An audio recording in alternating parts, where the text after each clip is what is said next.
Hello, everyone on YouTube and Twitch, and those of you listening from the future to our podcasts and VOD versions of this broadcast. Welcome to another episode of Waterdeep Dragon Heist. We have a quite small group today, as life gets the better of all of us. But there is still plenty of fun to be had, so without further ado, let us jump into the game. You take the longer you take, the more. There we go. Dale's back. Hello, everybody. Hello. Saved by the bell. A small group, but just as loud as usual. It's just the Enclave gang today.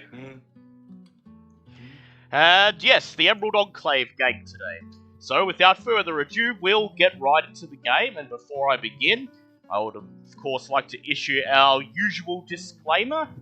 The Dungeons & Dagon's crew likes to have full immersion while we are playing to ensure the best possible play experience and the best possible listening experience for you. And so, while we may not stop the game to acknowledge subs or people in chat or raids, we're sure that the people watching in chat will do their best to make you feel welcome. Let's get into it. It has been quite some time since the last session, several months. Indeed, the spring of Waterdeep has passed, and we are now in the midst of summer. This is not a bad thing, as summers in Waterdeep are quite comfortable, and it's a great time for citizens and visitors to congregate outside. The markets are busier than at any other time of the year. This, of course, means that Trollskull Manor is busier than ever, and so you're constantly working your fingertips raw, doing your best to serve drinks, food, and hospitality, and thankfully you have the poltergeist bartender lifting a hand, floating drinks across the tavern floor, and lifting dirty plates off tables and floating them into the kitchen to relieve you just a little bit. Sometimes, though, during the summer, warm air pushes up from the south and settles in the valleys north and east of the city.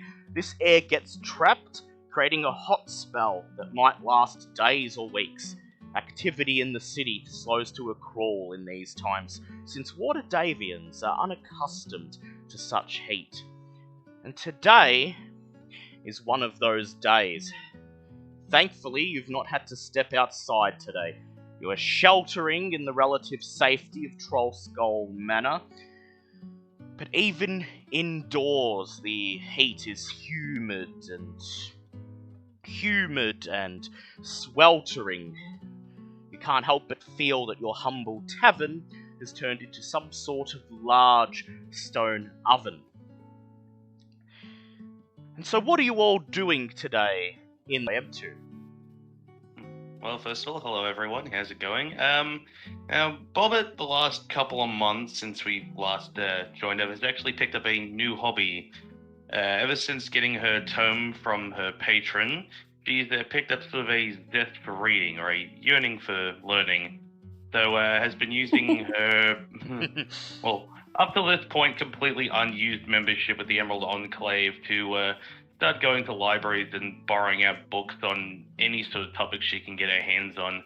So has spent the majority of the warm period just hunkered down in her room in the basement, just reading as much as humanly possible. So, despite all the extra heat and everything else, Bo's actually a little more paler than the last time we saw her, simply because she spent most of her time downstairs with Blinky, just casually going through stacks of books that now line her room.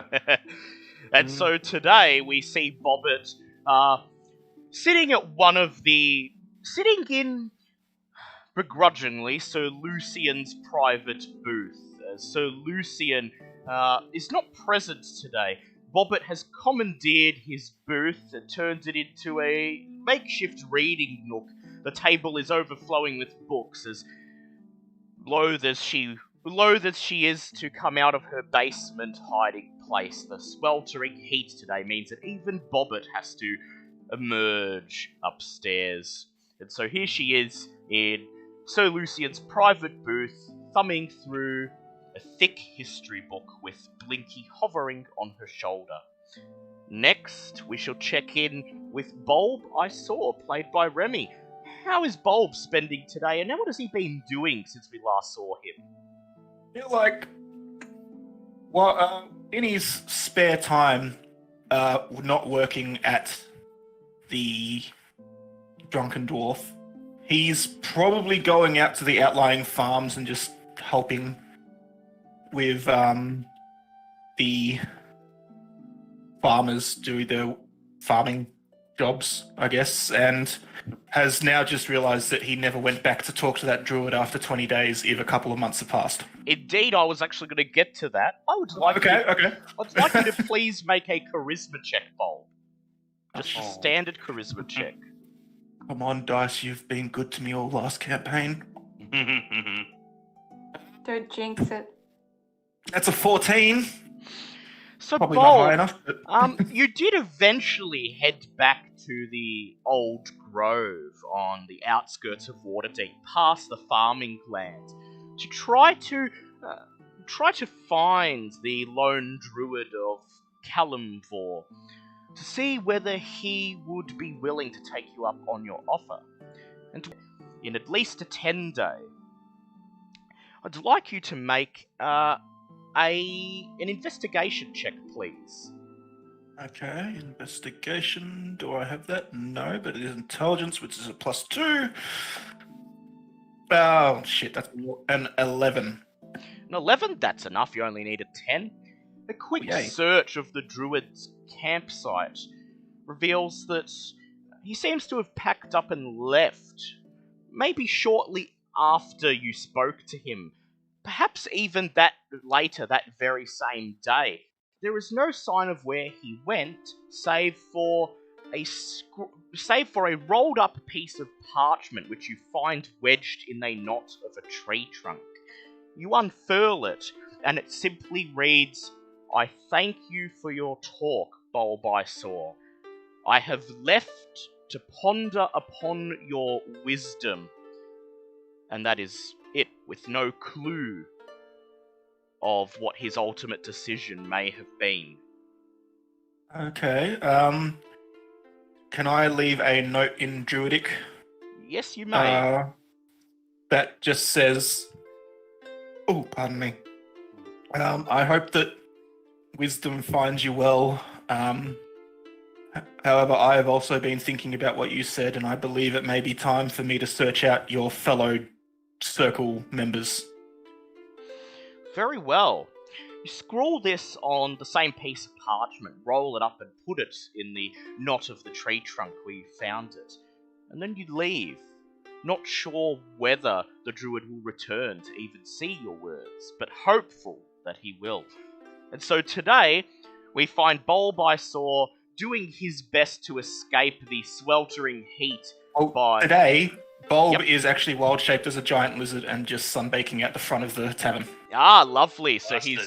he's just wild-shaped as a giant lizard, lying on the upper balcony of Trollskull Manor, sunbaking as the sweltering heat bakes his skin, and the cobblestones in the street below seem to glare a bright haze up at him. Living his best lizard life. Yep. Yep. Finally, Yeah, we that's it. turn to Ava, played by Kitty. So what has Ava been doing since last time we saw her? Helping out in general and working on her herbalism. Lovely. In fact, I would like you to do a herbalism check right now, and we'll see what you managed to scrounge together since last time we met. You may do it with advantage, as you do have the assistance of the Emerald Enclave during this period of downtime. Oh, I got about 20. Lat 20, so that advantage helped. Nice. Lovely. So, with a herbalism kit, you may make either potions of healing or minor poisons. Which one would you prefer? Oh.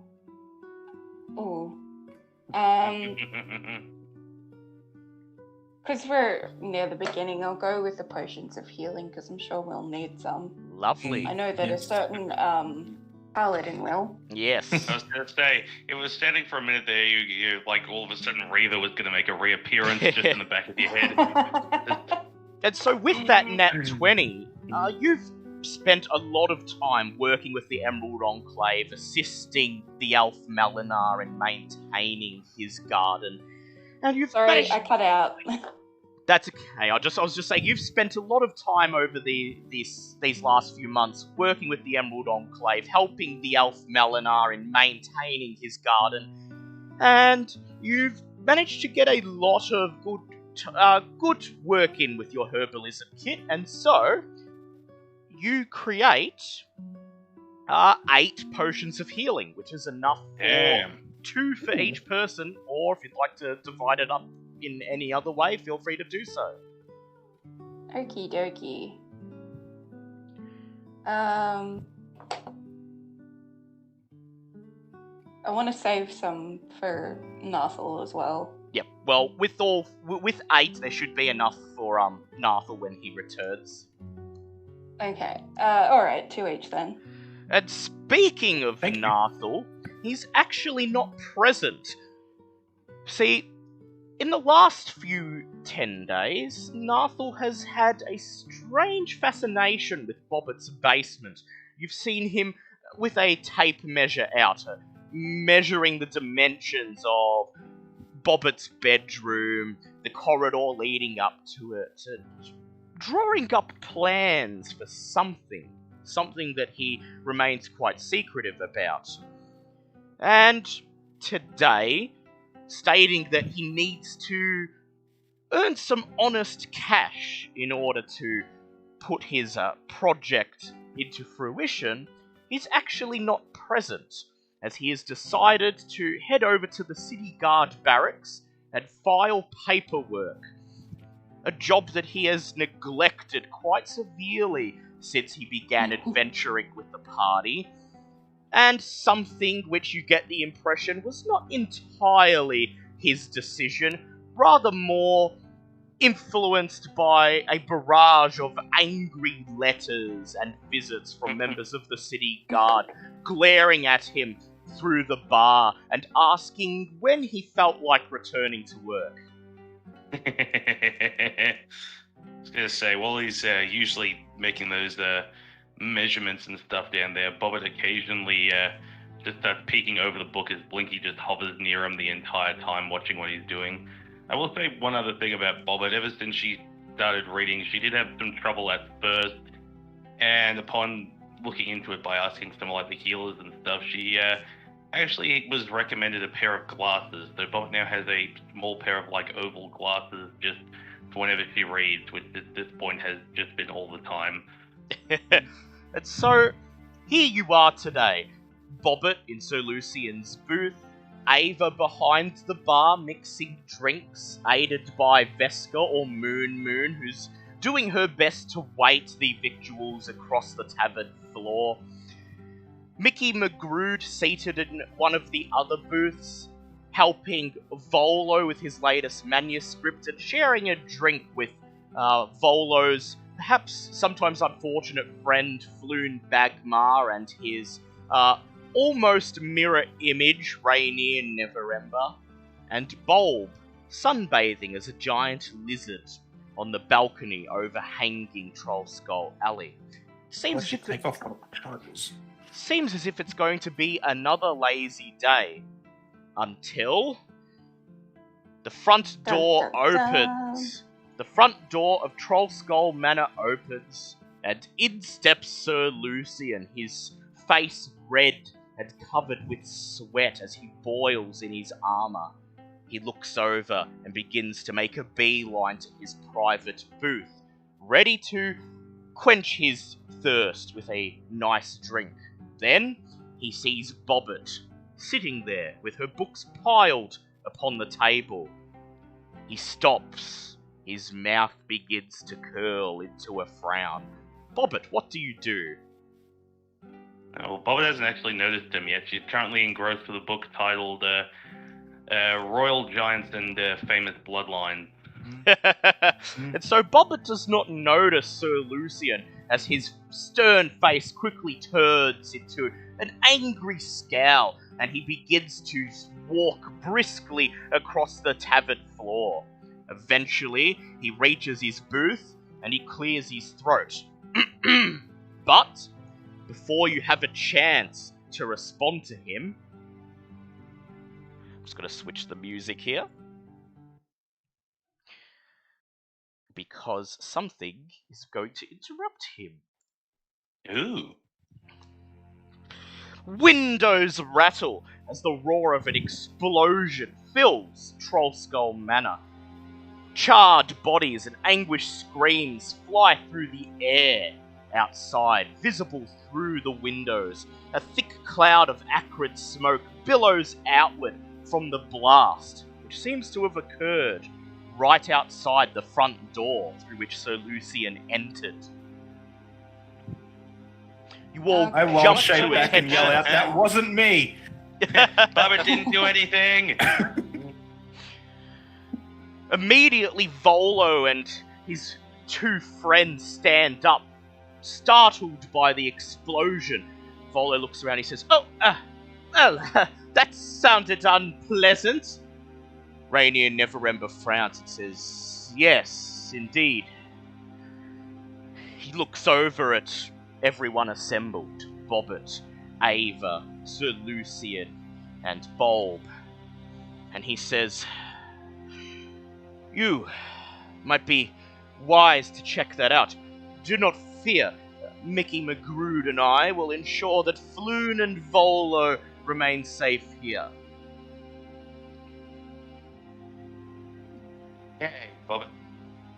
Taking all of her books back down to the basement takes about several minutes longer than it probably should have, but otherwise comes out and goes, "Okay, we go now."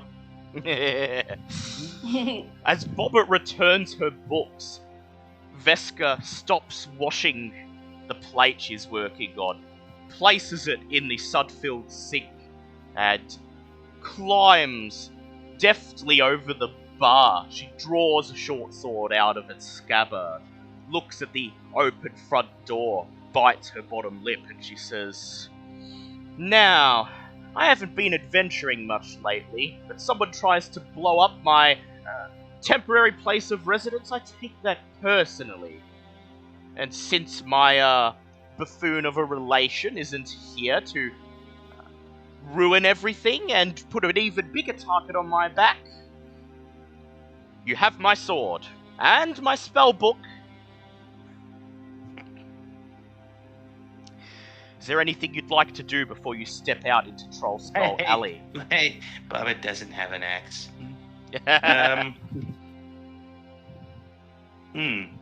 Excellent question. No. I want to say that I'm still a giant lizard for now. Yep. And I'll say that I've been sunbathing for an hour, so I still have half an hour on my wild shape. Yep, that's fair. So you're not going to turn into your normal form? You're going to remain a giant lizard? Not yet, but I am at the front door. Yep. Alright. Ready to follow them. Alright, so you're I guess all... Yep. Oh, sorry, Ava? I guess I'm gonna ready my sword. Alright. Bobbit, anything in particular you'd like to do?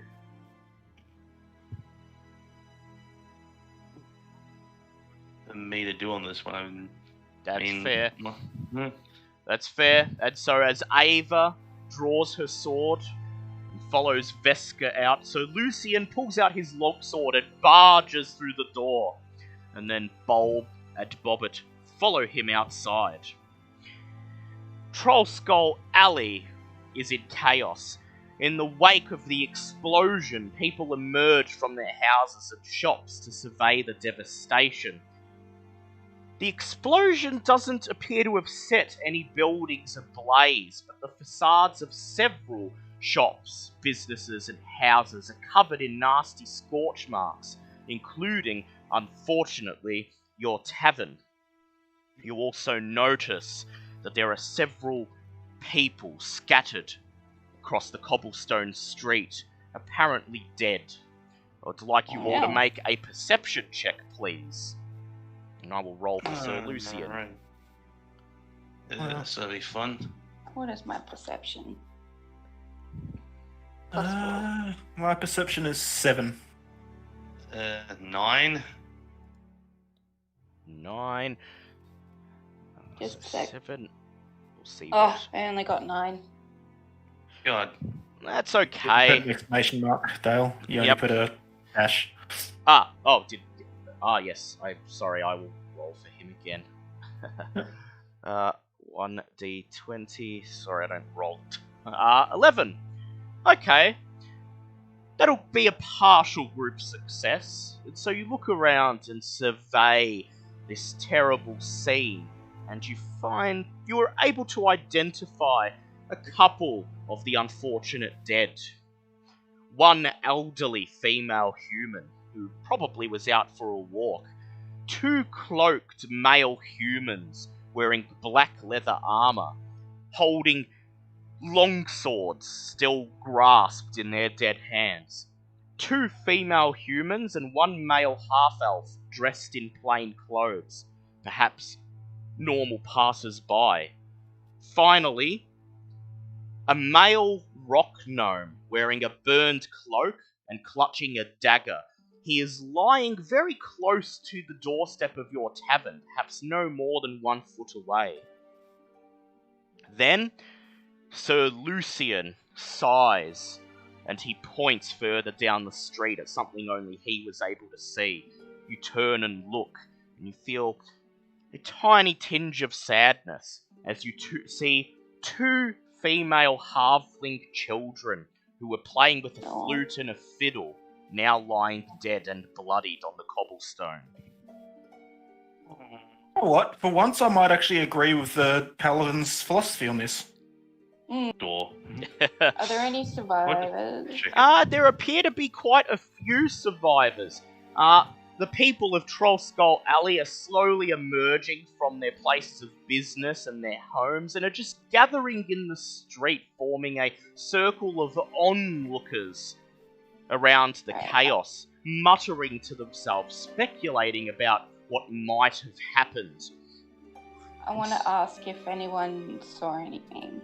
Okay, so first of all, I would like Ava, and depending on how you'd like to go about this, you may do either an investigation check. This would be to just be very to the point, ask questions, who saw what did you see, or perhaps you'd like to mingle with the crowd a bit and try to pick up what you can hear through hearsay, in which case that will be a charisma persuasion check. While Kitty's doing that, Ava's doing that, sorry. Oh. Yes, Bob, what would you like to do?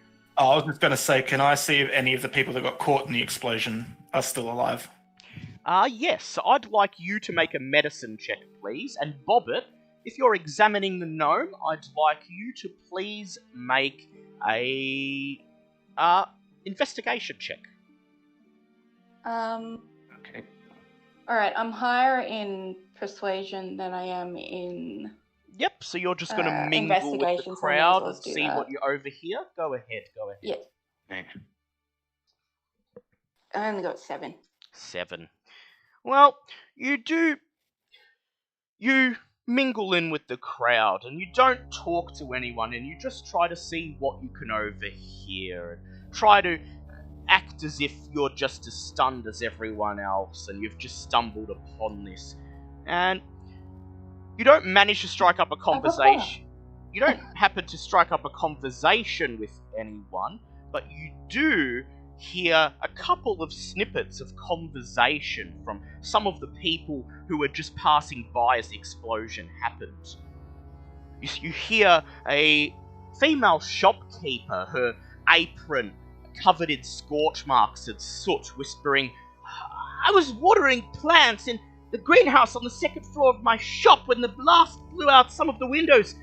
Luckily I wasn't injured. Through the smoke I saw a cloaked man take something from the body of a dead gnome, then start limping away. He was badly burned and casting glances over his shoulder, like he was afraid someone might be following him. I didn't see where he went, but... Yes, sorry, Ava, would you like to approach her? I was about to ask if she knew what direction. You walk up and you just ask her if she happened to catch what direction he went. And she said, I was caught up in the chaos and I only saw that he quickly left Trollskull Alley. As you ask this, however, I'd like you to make another charisma check, just a normal one.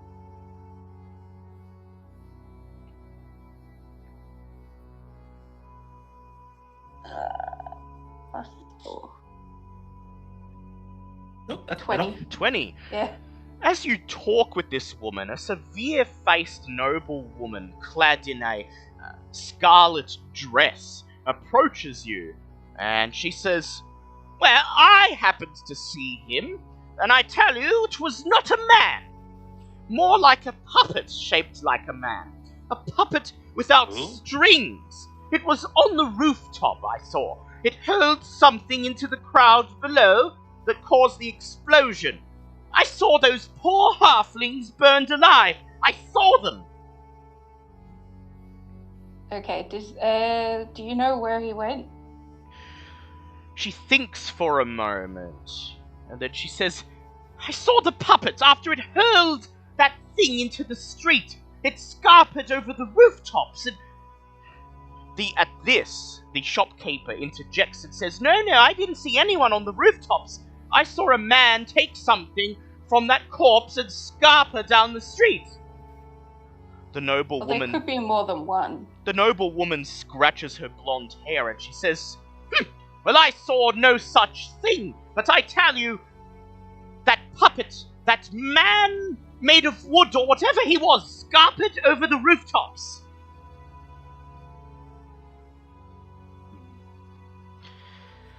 Now, in what direction?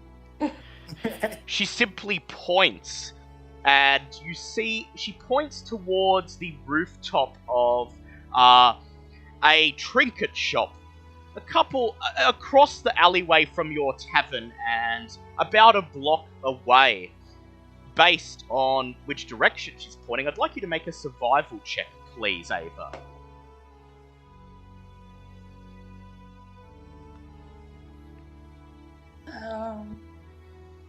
Yep.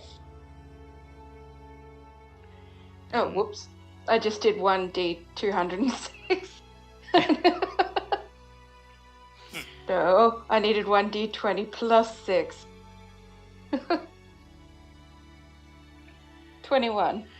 Based on the direction she's pointing, you think that the man or puppet or whatever she saw may have travelled to the south, meaning that they were headed in the direction of the North Ward or the Castle Ward. This would be the direct opposite direction to the man that the other woman saw leaving Trollskull Alley, who would have had no choice but to head north. Okay. Now we move to Bulb, and Bulb, what did you get on your medicine check? I got a 15. A 15. Unfortunately, all of the people scattered in the street appear to have perished. Based on what you can see of the bodies, they appear to have been killed by an expulsion of heat, force, and flame. It resembles the aftermath of a fireball spell. Okay. Well, that's However, sad, but also I don't need to waste a second spell slot healing everybody, so... I would like you, however, to please make a perception check. Perception? Oh, okay. That is a 10 plus. 10 plus... Oh, pardon me, perception is wisdom. 13. While you are examining the bodies, Pardon me. you notice one of the dead male humans has a tattoo of a winged snake tattooed on his right forearm, just visible under his scorched black armor, and you recognize this as the symbol of the Zhentarim. After all, you've had run-ins before, back during the whole Floon Bagmar saga. The giant lizard just shakes its head. Bobbit, how did you do on your investigation check? 16. You walk over and you join the crowd of onlookers who are gathered around the dead gnome, and you examine him. You do not recognize him as the gnome from the trinket shop. The gnome in the trinket shop had grey, vaguely blue-tinged skin, the skin of a deep gnome, and this is a rock gnome. You don't recognize him, but you do notice that he has dry waste on his boots and cloak, suggesting that he spent time in the sewers fairly recently. You also notice, attached to his belt, a pouch containing what appears to be assorted gemstones. No one else appears to have noticed it.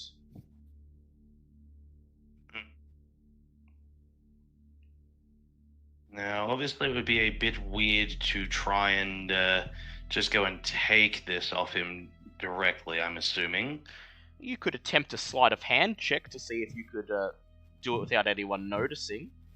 True. You encouraging theft. But it would be with disadvantage because I was going to say I could go up and try and pretend to cast Bear the Dying on him in an attempt to make it look like I'm trying to heal him to see, while I'm doing that, just take the patch off while I'm trying to cast magic on him. Very well. In that case, I'll allow you to do a normal sleight of hand check, as making a show of attempting to heal this poor man, or spare his life, distracts the onlookers just enough that you may be able to lift the pouch. So make a sleight of hand check, please. Okay. That's going to be, was my sleight of hand, plus 3, 22. So you imagine, like, Bobbit's running up with her, like, spell book and stuff, everything else, going, Bobbit will try and help. That's like casting Spare the Dying, knowing full well that, no, this guy is definitely toast, and just casually going, yoink. Mm-hmm. You manage to lift the pouch while everyone is distracted, and then you quickly run back into the crowd and open the pouch, and you find inside 5 gemstones worth 100 gold each. Whoa. Neos. As you dart back into the crowd, I'd like you to make a charisma check, please. Okay. It's going to be a 14. You quickly put the gemstones back in their pouch and pull the drawstring, and then you feel someone watching you. You look up and over your shoulder, and you appear to catch the sight of a 12-year-old boy. His gaze quickly shifts from you towards the 2 dead halfling children lying a short distance away. Oh no. What do you do? Just sort of look at him and just go, hello? Bobbit? Bobbit, are you okay? He looks at you with a sad look on his face, and he says, "Were they your friends too?" Would Bobbit actually know who they are? Or no. Met them? You've not met them. You spend all your time in the basement reading. You don't actually play with the neighborhood children. Back in the basement, child. So, Bobbit just looks and goes, Bobbit didn't know them, but Bobbit has said they're gone. Did you know them? The kid frowns. He says, "Sometimes I played with them. I wasn't playing today. I was helping Mama with trying to put all the fruit in the stall at her shop. It's good, otherwise I would have gotten hurt too." The kid eyes the pouch you're holding, and he says, "Did you find shiny things?" Mm-hmm. I found a really neat shiny thing. He says, "Well, I found shiny things too." What shiny thing did you find? Maybe we could swap. He says, "Right after the explosion, I ducked behind a rain barrel, and then I heard a plop, and I found this." He reaches into a tattered cloak and he pulls out a necklace with a broken clasp and 3 red-coloured beads attached to it. Oh. Oh shit! Oh. No. He points to a large barrel filled with murky water underneath the overhang of the trinket shop opposite Trollskull Manor, and he says, "I was hiding there, and this thing fell from the roof into that water barrel." Oh, that's a cool shiny thing. Do you maybe want to swap? Bubba will give you some of her shiny things for your shiny thing. He says, "I was gonna keep it, but we can make a trade. I'd like you to make a persuasion check, please." Okay. Never fail a persuasion. I want it to be now. Well, I'm going to disappoint you. So I'm going to disappoint you because that's a 23. This child has amazing wisdom. But no, just very, very, very charismatic. No, not you. The other child. He has amazing wisdom, so he succeeds and he's safe. Shut up. You managed to talk him into making a trade. However, he will only accept all 5 of the gemstones and nothing more. You mean nothing less? Nothing less, sorry. That's okay. Oh, you're killing me here.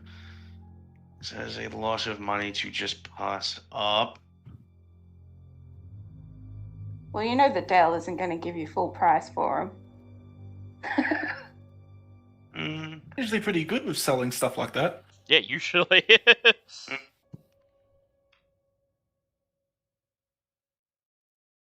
I'm guessing he's not going to be in the mood for... I don't know, what else could I possibly offer him to try and keep him from taking all the gems? Does he actually know that you have 5? No, he's he's basically just looked at the bag and demanded. Oh, so he knows that. I have shiny things, Yeah. but he doesn't know how many. He's basically just demanded the bag. Would you like to attempt a sleight of hand check to hide 1 or 2 of the gems on your person? Couldn't I just... I couldn't just do deception and say bubble. Oh, and, yeah. like, pull like 2 or 3 out of the say bag. that's all so you I don't got? obviously Yeah, go completely ahead. rob him. Yeah. Go ahead. Bob, well, yeah, okay. That's a 19. You pull out 2 of the gems and you tell him that's all you found and everything else in the pouch is your stuff. He thinks for a moment and he shrugs and he says, "Okay," and he snatches the 2 gemstones out of your hand and he hands you the necklace. But then as soon as the transaction is done, he laughs and darts away down the cobblestone street trying to find some shade to escape from the heat. I'd like you to make an Arcana check to identify your new possession. That's a 16. It's a 16. It is, of course, a necklace of fireballs. However, the clasp is broken. Perhaps in the chaos that's just ensued, and there are only 3 beads left. Oh no. Oh, 3 beads for fireballs. How horrible.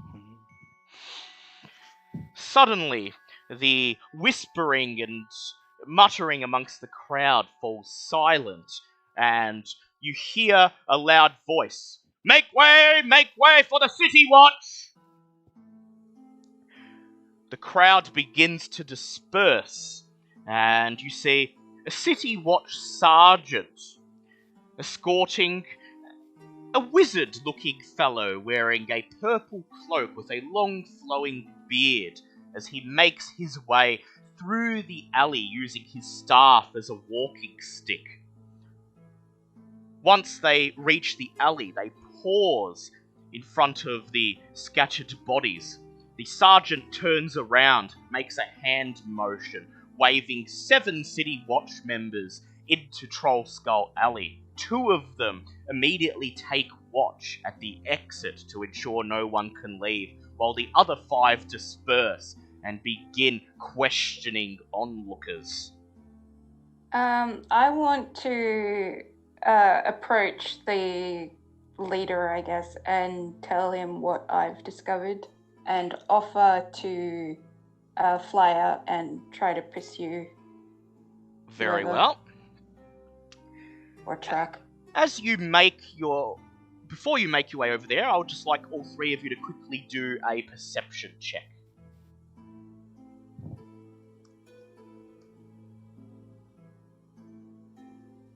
I almost missed stumbles. That's only a 6 for me. I got 14. Ugh, 14. 6. That's okay, it's a group pass altogether. Just say Bobbitt's probably too far engrossed just sitting there. If someone would appear down the alleyway right now, there would be a small child just laughing her ass off right now. So, Bulb and Sir Lucian notice a shadow in the sky just above, all nearly blocking out the sun as it flitters past it. And you notice that lingering smoke from the fireball has attracted a griffin cavalry rider of the Lord's Alliance, who is just flying above the neighborhood, keeping an eye out for suspicious figures. Doing such a good fucking job. Meanwhile, Ooh. Ava makes her way over to the sergeant of the city watch, who is just stroking his chin as he watches the short wizard poke at the bodies with his staff and mutter quietly under his breath as he waves his hands above them. He sees you coming, Ava, and he looks at you. He holds out his hand, and he says, "Return to your place of residence, citizen. You shall be questioned in due time." I ain't no citizen. I've questioned people around. I have information about potential suspects. I'd like you to make a persuasion check, please, with advantage, as at this point Sir Lucian comes up behind you and shows his signet of the Lord's Alliance. 15 plus, what was it? Persuasion. Persuasion. So that's plus 3. He looks at you, and then he looks at Sir Lucian's Lord's Alliance insignia, and he shrugs. He beckons for you to come and join him. You walk over, and he says, "My apologies. We're not quite sure what happened, and we're trying to keep order until we can establish some sort of theory of just what happened here." He holds out his hand. He says, "I'm Sergeant Saith Cromley, and this is Barnabas Blastwind of the Watchful Order of Magists and Protectors." That's a fantastic name. And I'm Ava of the Emerald Enclave. He nods, and as he points at Barnabas Blastwind to introduce him, Barnabas Blastwind does not look up, seemingly fully engrossed in his work, as he pokes the dead gnome with the tip of his staff and mutters an incantation. "Pickledy-pickledy, pickledy-pickledy-pop." Sergeant Cromley. He sounds useful. Sergeant Cromley looks at you, and he says, "So, I take it you have conducted your own investigations already. Please, tell me what you have learned."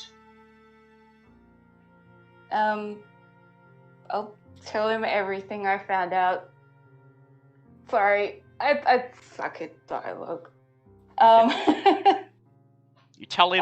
Tell him. You tell him Sorry. that. Yeah. You tell him that witnesses saw potentially 2 assailants leaving the scene. A man who took something from the gnome and then scarpered out of the alleyway, and a man or And a puppet who may have been present up on the rooftops who hurled something down into the street, which may have caused the explosion, and then darted away.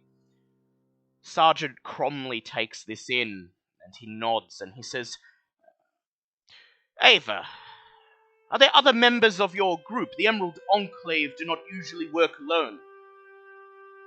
Yes. I have another 2 members nearby. Do you usher... Yes, Bulb? before I come up, while they're talking, did you say that there were multiple people holding weapons when they died? Yes, the members of the Zhentarim who were both holding longswords. Can I do like a insight check or something yes. to try and figure out why they might have been holding their weapons? Yes, go ahead and make an insight check. Insight's intelligence, so I still get +2. Oh no, it's wisdom. Awesome, I get +3. Come Nice. on. That is an 18. Based on their proximity from the gnome, and the fact that their weapons are drawn, you can imagine that it looks as if that they were pursuing the gnome. They were about to catch him and probably jump him with their swords when they were all caught up in this explosion. When Bobbit was investigating the gnome, did he have a tattoo on him? He Of didn't something see else? one. Bobbit did Okay. not see one. Okay. Yeah, I apologize. see- Okay. You see that's okay. Ava beckoning for you and... Wild shape back into my form. As you wild shape... Bobbit, I was going to say, Yep. Bobbit just very quickly stuffs all of her things away quietly, and then just walks over with a very big grin on her face. As you wild shape back into your normal form, the sergeant frowns at you. Meanwhile, Barnabas Blastwind jumps and he looks at you with a look of astonishment and he says, "Ah! Impressive polymorphing a lost art these days." Not quite polymorphs, sorry, wizard, but druid art of wild shape. He looks at you and he frowns and he brushes a hand in the air. He says, "Bah! Inferior magics!" And he goes back Cool. to poking the corpse with his stick. You notice... Need to take down his name and description. Yes, Barnabas Blastwind. Ava quickly introduces you to him, and in the background you can see Veska sort of frowning as she overheard that comment as well, and you know that she is something of a wizard herself. And what level do I get polymorph? I'm not sure. Well, I know you do eventually Because get it, though. I am coming back. Oh, look, it's another gnome that we have to go and deal with later. The sergeant looks up at you and he says, "Ah! The rest of your entourage. Members of the Emerald Enclave, all of you." Sir Oh, Lucian so- shakes his head. Sir Lucian shakes his head and says, "No, Lord's Alliance. Someone of my station would not be prowling around in the gardens." I cast Produce Flame in my hand and Just just like- tap his shoulder. Everyone's just glaring straight at him now. Yeah, no one asked you, Lucian. I said there were 2 other members, not 3. You cinch This his doesn't include Sirloin. Go back to bar now, Sirloin. You cinch his shoulder and he looks at you and says, "Oh, well, I never." He brushes the flame away and takes a step back. The sergeant just frowns as he sees this going on, and then Barnabas Blastwind hobbles over and he says, "I've finished conducting my investigations. It appears the gnome was running from armed pursuers, of which there were 3. The third person who was chasing the gnome isn't among the dead and may have survived. Everyone was killed by the aftermath of a fireball spell, most likely caused by a necklace of fireballs." At this, Sergeant Cromley looks around and he frowns and he says, "Necklace of fireballs." He calls over one of the other guards members. He says, "Keep a lookout. You're looking for a necklace of fireballs. It may have been the murder weapon." The guardsman nods. Well, why would they know if it got dropped? Like, wouldn't they assume that Well, they're just Person looking would have for it. taken it? They're just looking for it just in case it Just may hoping. have dropped. Yeah. hoping for luck? The sergeant frowns as he watches the guard member walk off and deliver his orders to the rest of the veterans.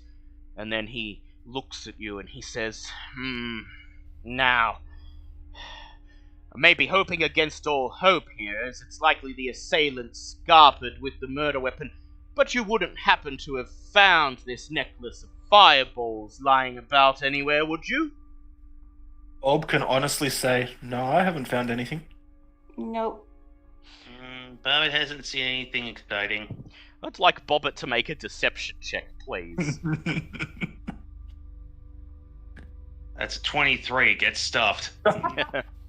Bobbit is just doing the absolute best to just keep a straight face and not do the whole childish, just staying very still to try not to do the whole, like childish of looking away or like anything else like that. Just nope. the same, as you say that, you see Sir Lucian out of the corner of his eye just looking at you. His eyes narrowed with suspicion, though he does not say anything. He's just grumpy about his booze. Yes, most likely. Sergeant Cromley says, very well. It appears, then, we have two possible assailants, one of whom has run off, the other who has gone across the rooftops, who may still have the necklace of fireballs. He says, now, I'm loath to introduce more variables into a City Watch investigation, but I notice that at least one of you is a member of the Lord's Alliance, which means that I may be able to ask for your assistance in this matter. Would it help if we this is Bob actually saying this, would it help if we mentioned that we work with Nathal? Yes, you do actually mention Nathal's name? Yes, I actually say those words to him. Name dropping. He sighs and he says, oh, that buffoon. Oh, He's been up... good. We think the same thing. He's been at the barracks this morning, filing paperwork. Figured out that he couldn't make heads or tails of one of the badly handwritten witness accounts of one of our cases, put his fist through a desk, and is now cooling off in the cell we normally reserve for drunkards. That sounds accurate. Good to see he brings Good to think he brings his work professionalism to our out of work activities. He breaks stuff with us too. He says, He however, knows Bobbit a table. I have heard good things about Sir Lucian here, who is a member of the Lord's Alliance, and as the city guard, work under the guidership of the Lord's Alliance, I am permitted to bring you into this investigation, and the Emerald Enclave has assisted in some cases in the past. So, if there is anything that your faction may provide, we would not be remiss to say no. As he says this, Sweet. Barnabas Blastwind looks you up and down, and he looks towards the charred facade of Trollskull Manor. He raises a finger and he says, would you happen to be the proprietors of this fine establishment? Well, I have no idea what that means, but yeah, that's our place. Mm-hmm. He says, well, perhaps I will let you know this. It appears that the gnome and his pursuers were making a direct beeline to this tavern. We're gonna blow up Bobbit's stuff? He simply frowns. He says, I do not know what for, but it is likely they had some business to attend to. And he looks at you, frowning. He then says, well, I've learned all that I need to learn. He claps his hands and tips the brim of his wizard hat to the sergeant. He says, well, if you need me, I'll be back at the Orders Tower. The sergeant nods. He says, thank you, Mr. Blastwind. If we need you, we will call for you. Blastwind hobbles away. The sergeant looks around. He whistles, calling in the townsfolk and the guardsmen. He says, the wizard has completed his investigation of the bodies. Prepare the bodies for transportation to the nearest temple, where they will be preserved. He then turns to you, holds out his hand as if waiting to be shaked. He says, and you can consider yourselves officially part of this investigation. Yay! Olb looks at his hand, not knowing what he wants. Bobbit high-fives him. Bobbit, you high-five him, and then he looks at you, puzzled. He sighs, shrugs, pulls his hand away. He says, well, yes, Ava, Bulb, Sir Lucian, I trust you will do your best and report any of your findings to the city guard post haste. He says, now, if you'll excuse me, I must accompany the bodies to the nearest temple. Some of our... yes, Bulb, what would you like to say? Bulb interrupts and goes, if possible, could we know the identity of the gnome when you find it out, please? He says, yes, sure. The city guard will be petitioning for some speak with dead spells to be cast on the corpses when they are sent to the nearest temple. However, with all the paperwork that will file, you may not hear until tomorrow at the very soonest. That's okay. If we find out his name, we may know who he was and why he was heading to us. That is fair. However, Bulb, you are aware that the Emerald Enclave may actually be able to get someone to get this cast with dead spell done now, if you would like to petition them. I really wish that I could actually learn that as a spell.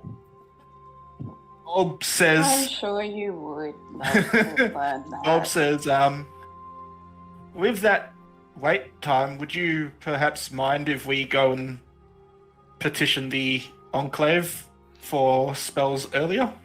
He raises his eyebrows and he says the Emerald Enclave would be willing to assist us in this capacity? Can certainly ask. Make a persuasion check with advantage, please. Fuck. Okay. Well, you had advantage, that's something.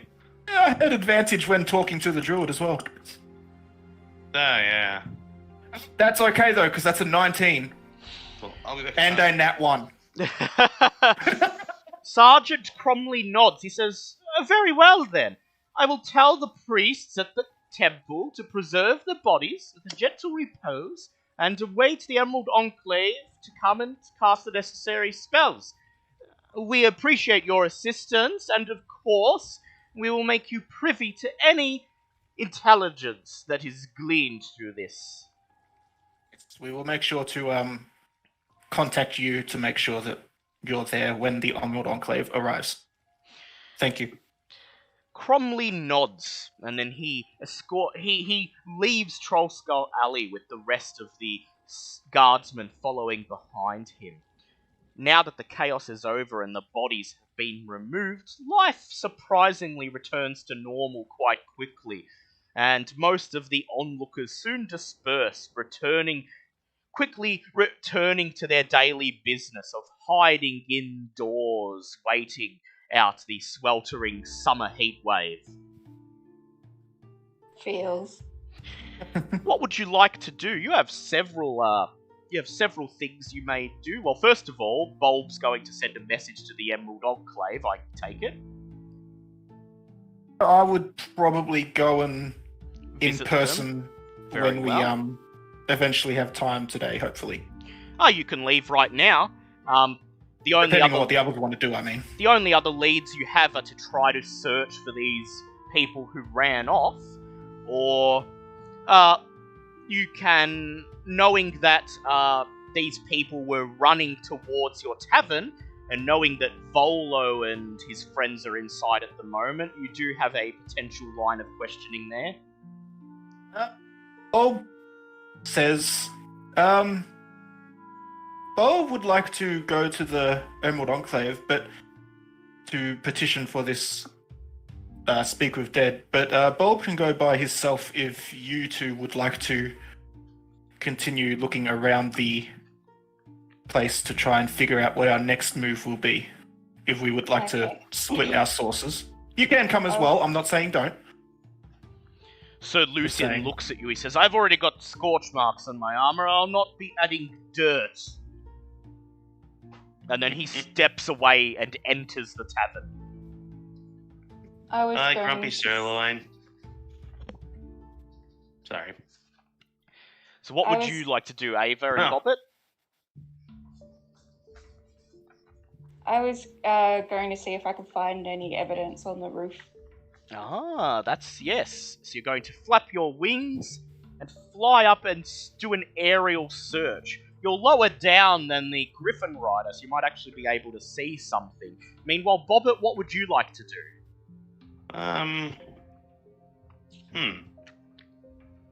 Excellent question. I'm not really sure what I could do here. Bobbit is very good at charisma. He might be able to ask questions. That is true. I could ask some of the people that are still around. Yeah, we can divide and conquer. Yep. Yeah. I will say though, Bobbit watches Ava fly on the roof and goes, Bobbit really wishes he could do that. Someday. Someday. Okay, so first of all, I would like Ava to please make a perception check with advantage. I choked on my drink when you said that. Just the way you said it. 13 plus 4.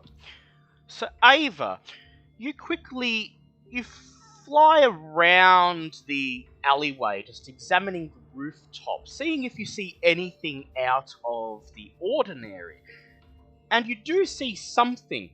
The rooftop where the assailant may have thrown one of the necklace of fireball beads, you see what appears to be a piece of fabric sticking to a drainage pipe on the edge of a rooftop, as if someone was desperately trying to scramble over that pipe and got caught. You fly down and pull it off, and I would like you to make an investigation check, please.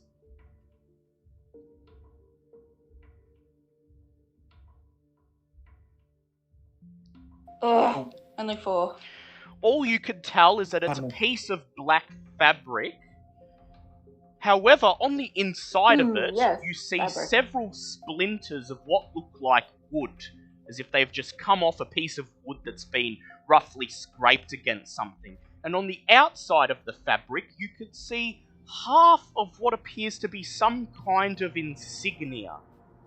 You only know enough to determine that it's an insignia of maybe a religious organization, and that's about it. You can't glean anything else. Okay. However, you can make a rough guess of what happened here.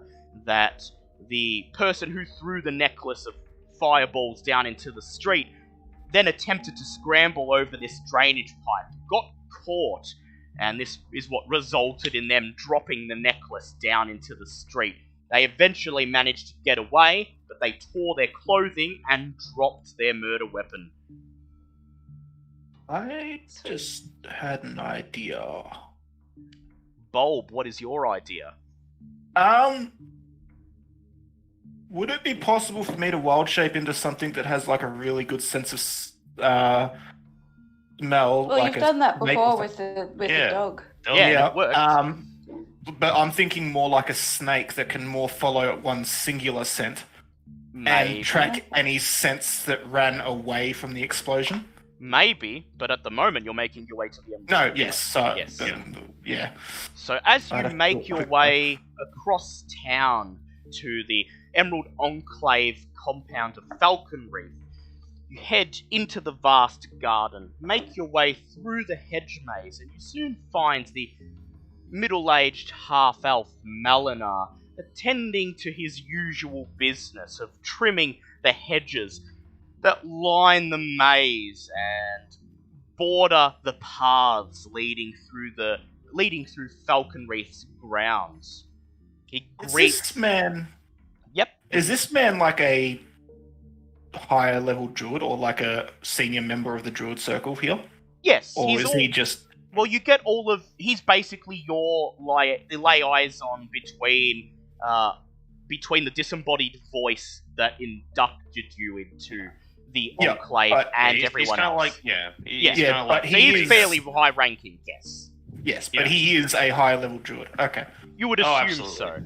He greets Greetings, you Bob. as you approach. He raises a hand and he says, "Bulb I saw. Welcome. What may the Enclave do for you on this rather hot day?" Greetings, Master. I come after a... the word just fucking escaped me. Jesus Christ. A catastrophe has occurred. I come just after a catastrophe that has occurred. People have died in an explosion, and we are now, me, Ava, and Bobbit are now part of an investigation. And I was wondering if it would be possible to petition someone for the use of speak with dead spells to question those who unfortunately were caught in the blast.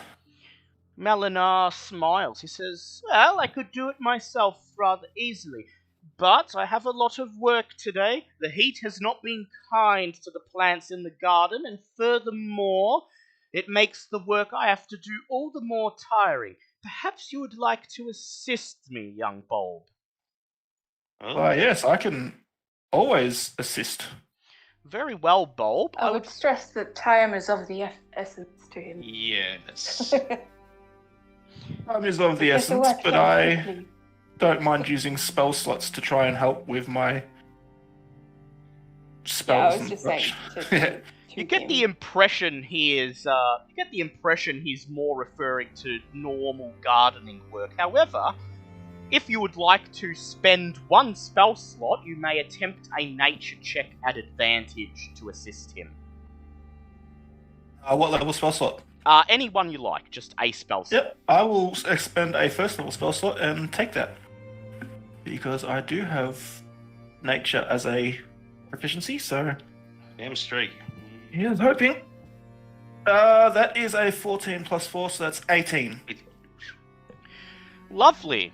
So you use some of your druidic magic, and you assist Malinar with his task, trimming all of the hedges that line the Falcon Wreath maze, attending to some of the fruit trees, pruning away dead branches, and in this sweltering heat, it is indeed tiring.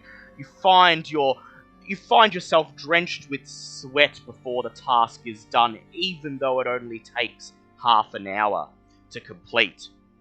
After you are done, Malinar surveys your handiwork. He clasps his hands together, bows his head. He says, I thank you, Bulb, for your assistance. Let us go now to the temple, and we shall conduct the necessary rituals. Okay, yeah, that would be great, Master, thank you. So you don't have to accompany him, but if you want to accompany him, you sure can. I may as well accompany him, to get, so that I know the first-hand information that is... Yep. Plus it'd be good trading for you, of course. Yes, also, yeah, obviously, even during this catastrophe, I'm gonna take any chance to learn... Whatever you can. Whatever I can from a druid. Meanwhile, Bobbit, Sir Lucian, and Moon are back at Trollskull Alley. What would you like to do, Bobbit? Just wander around and talk to people about what happened, if they saw anything else apart from... they know anything else about the people involved. Very well. While definitely keeping her her other findings to herself and stashed away. Definitely need to think of somewhere to put them. As you go I around... would suggest inside the wall. Yes. Maybe inside Blinky. I was going to actually say, I'm pretty sure I know someone that can hold onto my stuff for me. As you begin to question people, try to find out anything, try to use Bobbit's cuteness to extract information, Veska sighs and gets to work scrubbing away some of the scorch marks from the front of the tavern, while Sir Lucian heads inside saying, I need a stiff drink, and I don't mind if I have to clear those bloody books out of the way to get it. Books back, you jerk. Bobbit, I would like you to make a charisma check, just a normal one, please. Oh, okay. Ooh, lucky Bobbit, that's a We got. That's 21.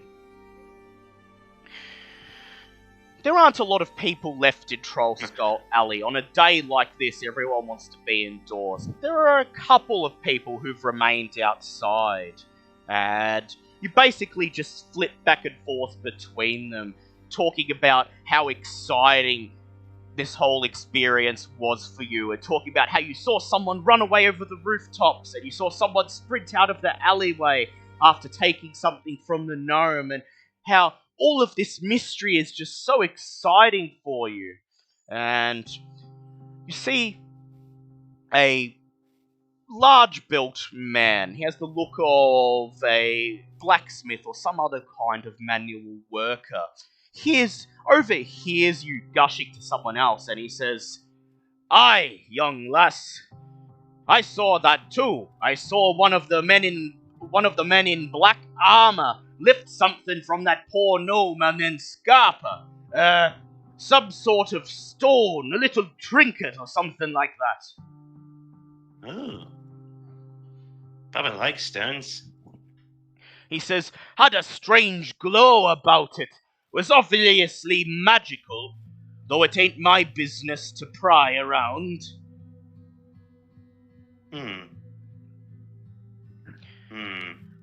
After telling you this, he claps you on the shoulder, then wipes his brow with his sleeve, and goes into his blacksmith shop, pulling the door shut behind him. As you head back towards Trollskull Alley, I'd like you to roll a charisma check again. That's a 23. You head back into Trollskull Alley, gleefully dancing past Veska as she scrubs away the scorch marks, and heading towards your reading table where Sir Lucian has just shoved all of your books to the edge of the table. It said she put all her stuff back before we left. Oh yeah, that's right, you did, yes. Where Sir Lucian has once again made himself comfortable in his booth. He's placed the red ticker tape to prevent in front of it to prevent anyone from entering, and is making his way through a flagon of ale. Meanwhile, Floon, Rainier Neverember, Volo, and Mickey McGrood are hunched over their table, not touching their meals, but just discussing in whispers what happened outside. Okay. Just runs over and just sits at the table. They pull out a seat for you, and you take a sit. You sit down in front of them. Volo smiles. He reaches into his cloak and he offers you a piece of candy. Hard-boiled Waterdavian candy. Do you take it? Yes. He says, "We saw Sir Lucian come in. He was grumbling about how you were pestering some of the witnesses outside." He says, "But, young Bobbert, we all know that you like to conduct investigations of your own, and so we're all a little bit curious as to what exactly you have gleaned." Bubba gives him the rough, pretty much the very quick and exciting 10-year-old answer of everything that's happened. As you tell them what happened and they take it in, and Mickey begins discussing possible theories, you eventually get to the topic of there being a dead gnome. At this, I would like you to make a perception check, please.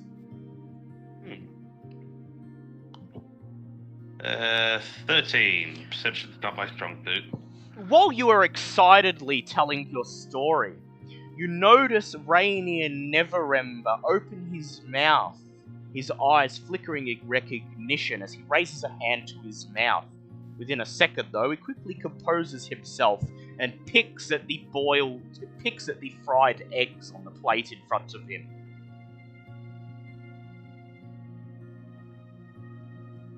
Something wrong? I'd like you to make a persuasion check, please, Bobbert. Okie dokie days, persuasion. I think I can manage that. That's 20, not nat. Just that cute little head tilt sort of deal that you get with some kids.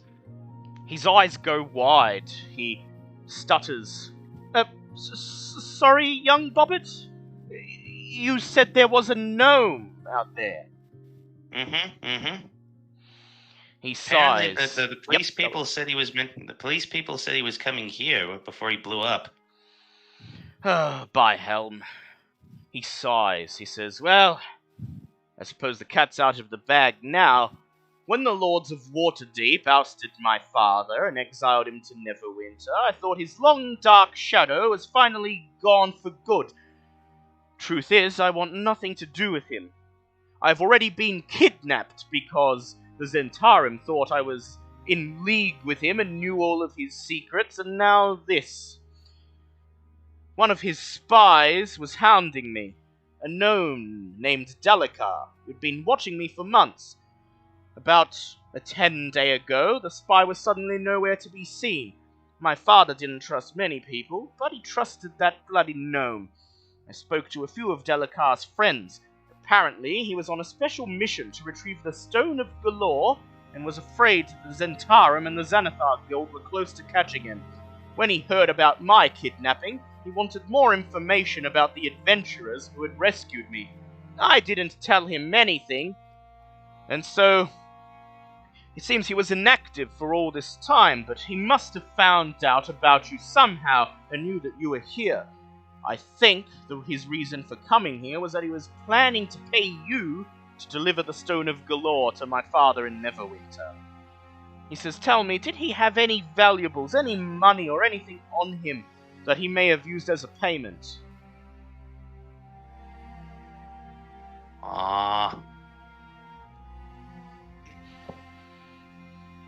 He sighed. Tell him, Bobbitt's gonna say, if Bobbit tells you, does Bobbit have to give you them?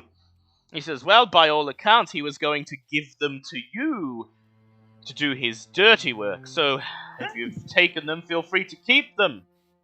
Bobbit found really shiny rocks on him. He sighs. He says, well, so it's true then. The race for the Stone of Golorr has ignited once again, and I thought we'd seen the last of it when you rescued me from that Zhentarim warehouse. Floon Bagmar looks nervously. He nervously chuckles. He says, I hope this isn't going to result in me spending days locked in a hideout in the sewers again just because I look like you. Bobbit just hopes that cat you let out of the bag is okay. Blinky likes to eat the cats in the area. They sigh.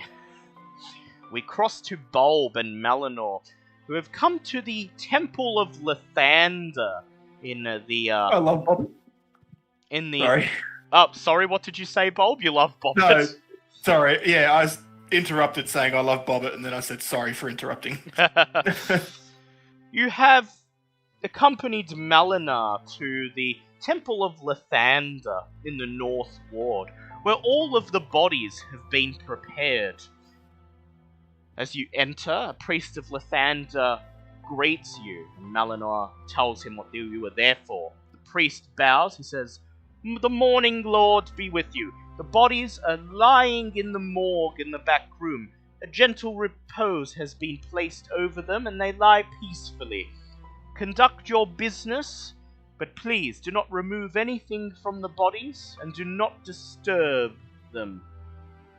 Are there anyone from the town watch here? Bulb asks.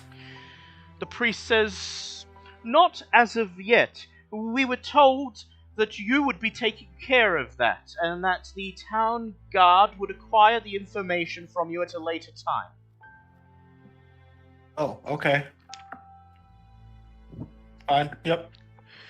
I'm going to guess that the town guard's headquarters are a bit far away. Yes. Yeah, okay. That's from good. here. It would have. They've got other they've got other leads that they want to track down and paperwork they have to fill out. So basically, Plus when you offered, still patching things. yeah, when you offered to have the Emerald Enclave step in, they've basically delegated this entire lead to the Emerald Enclave. Okay. Yep. And so you thank the priest for his time, and you step through the lavishly decorated, brightly lit Temple of the Morning Lord, and you feel that today the Morning Lord has spread a bit too much of his love, as you notice that the priests clad in their robes are all drenched in sweat and yawn tired as you pass. You enter the morgue in the back, an unlit, windowless room made entirely out of grey stone. The bodies are all laid out on their backs on stone slabs lining the room. As you enter, a magical torch ignites, bathing the entire morgue in a green flame. The bodies are well preserved. Their wounds have been cleared up, but their eyes are lifeless, staring at the roof. Malinar begins to sit down and conduct his ritual, and you watch him for about half an hour. Eventually, the air in the room goes cold. The green candlelight flickers, turning blue. And you begin to converse with the spirits of the dead. Okay, so what knowledge are you hoping to glean from speaking to the dead? Okay, well, I would like to find out from the gnome. Well, one, who he is, because I wasn't privy to Bobbit. Yep. Two, how much can I ask? So you have about a minute before the spell wears off, and Malinar is casting the spell one at a time on each body, though he would be here all day if he had to do it for each and everybody. So he would like you to nominate which bodies you would like to speak to, perhaps a maximum of 3. Okay, well, Bulb is really only thinking about asking the gnome and one of the Zhentarim. So the gnome first, and what can I ask that will get a 1-minute response? Who are you? What were you doing heading towards the drunken dwarf? And what were you carrying? Yeah, I would like to ask those 3 Very things well. if I could, please. You stand in front of the gnome's corpse as the green candlelight flickers, turns blue, and suddenly, hovering above the gnome's body, is his spirit. It looks around, confused at first, and then realization dawns, and its eyes widen as it remembers what happened and the circumstances of its demise. Wasting no time, you launch into your questions. I'd like you to make an investigation check, please. Okay, which dice is rolling better? This one. Investigation is intelligence. Oh, fuck. That's a 7. Yeah. Malinar may assist you. You may roll again. Okay. Okay, different dice. I was going to say, he's just watching going, maybe if That's I ask. Much better. 19. Use those ones. 19. Yep. Using that one from now on. You quickly launch through your questions. Time is of the essence. You make sure that you ask the right ones and word them in a way that will get you quick, snappy answers. You learn that Dalekar is his name, and that he stole an artifact called the Stone of Golorr from the lair of a beholder known as Xanathar, in a dungeon deep below the city. Dalekar worked for the previous Open Lord of Waterdeep, Lord Neverember of Neverwinter, not Layrel Silverhand, the current Open Lord. The Stone of Golorr is the key to finding a hoard of 1 million gold hidden somewhere in the city. Dalekar heard about a group of adventurers who rescued Lord Neverember's son from the Zhentarim and thought that the Stone of Golorr would be safe in their hands for the time being. He was on his way to deliver it to them, planning to come back and reclaim it after he had eluded his pursuers. Then, the fireball went off, he recounts as he bows his head in sadness. I'm trying to take notes there, and I got name and stole the Stone of Golorr from Xanathar. And That's that pretty he much was the long and short of it. that he was working for Lord Neverember, the previous Lord of Waterdeep. That the Stone of Golorr is the key to 1,000 gold stashed somewhere in the city. A million gold stashed somewhere in the city. And that he was on his way to deliver it to you guys, knowing that you rescued Lord Neverember's son in the past. What key to hoard 1 million gold and trusts us? Yes. That would be. Probably shouldn't be trusting us with $1 million. That just sounds like a terrible decision. He I feel smiles. like you could probably trust the three of us. Yeah. Well, maybe not Bobbit. Bobbit wouldn't know what to do with $1 million. He smiles ruefully at you, and then his spirit fades away, disappearing into the afterlife. If I had enough time, I was going to ask if there are any next of kin that he'd like us to send word to. But that's what you sacrifice when you use the spell. No, yep, fair enough. Malinar begins to cast the spell on one of these Zhentarim bodies. He looks at you and smiles and asks, "Are you ready, my son?" Yep, I'm just trying to work out what questions I'm going to ask next. I'm going to ask one of the Xanathar Guild members. Where were they supposed to... No, it was the Zhentarim, Yes, wasn't it's Zhentarim. Okay, I'm going to ask one So of the gnomes stole the stone from the Xanathar Guild, and then the Zhentarim found stole out it he from got it, and were coming to steal it from him, yes. Okay. Oh! Was the guy on the roof Zhentarim or Xanathar? Good idea. That is a question. That is Well, a we've got question. part of the Yeah, but I don't know that. Okay, I'm gonna ask the Zhentarim Guild member. Did they have... Oh no, but it was one of the Zhentarims that actually got away with the stone. Yes, or so you've been led to believe. That's what we've been led to believe. How many dead Zhentarim members are there in this room? Two. Two. Third one appears to have gotten away. First question is, how many people were in his group? Second question was, if he answers 3, I'm going to ask, where were they supposed to drop the stone off? Okay. Like, where were they supposed to take the stone? And do I want to try and get anything else in there? No, that should be okay. How many people were in the group? If there was 3, where were they supposed to take the stone? If he answers 2, I want to know if anyone in their guild uses a necklace of fireballs. Okay, very well. Malinar Hopefully that's casts the spell. The light flickers green once again, and soon the spirit of this Zhentarim member floats above the stone slab, looking down at you with a look of mixture of sadness and anger on his face. Roll investigation with advantage to ask your questions.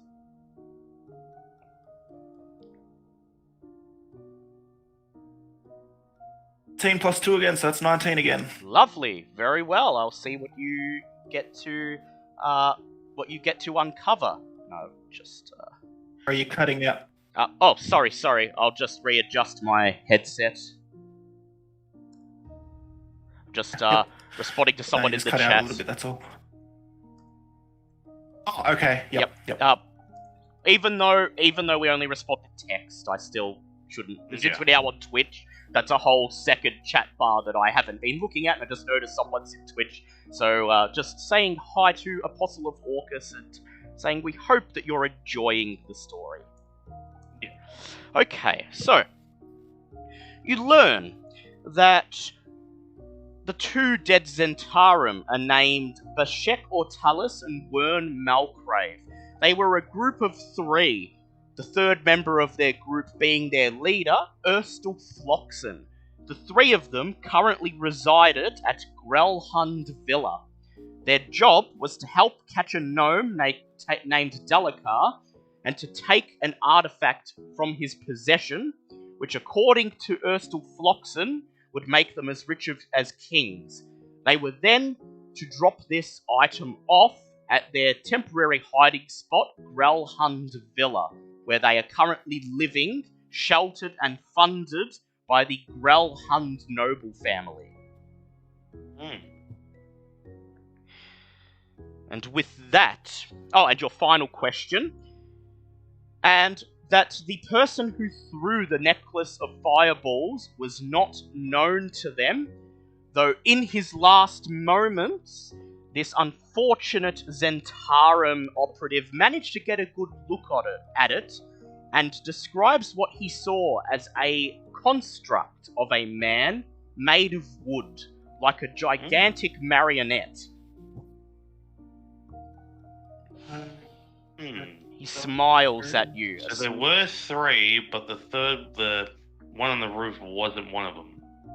Yeah. So the guy on the ground was obviously the 3rd member. Yeah. Okay. And Bulb, as he says that, I'd like you to make a religion check, please. Religion. Okay. Interesting. That's wisdom. That's intelligence. Really? Yep. I'm guessing because it means more what do you know about the religion than are you religious. Yeah. Wrong dice. That's the one that's been rolling bad. Huh. Oh, fuck. It's an 8.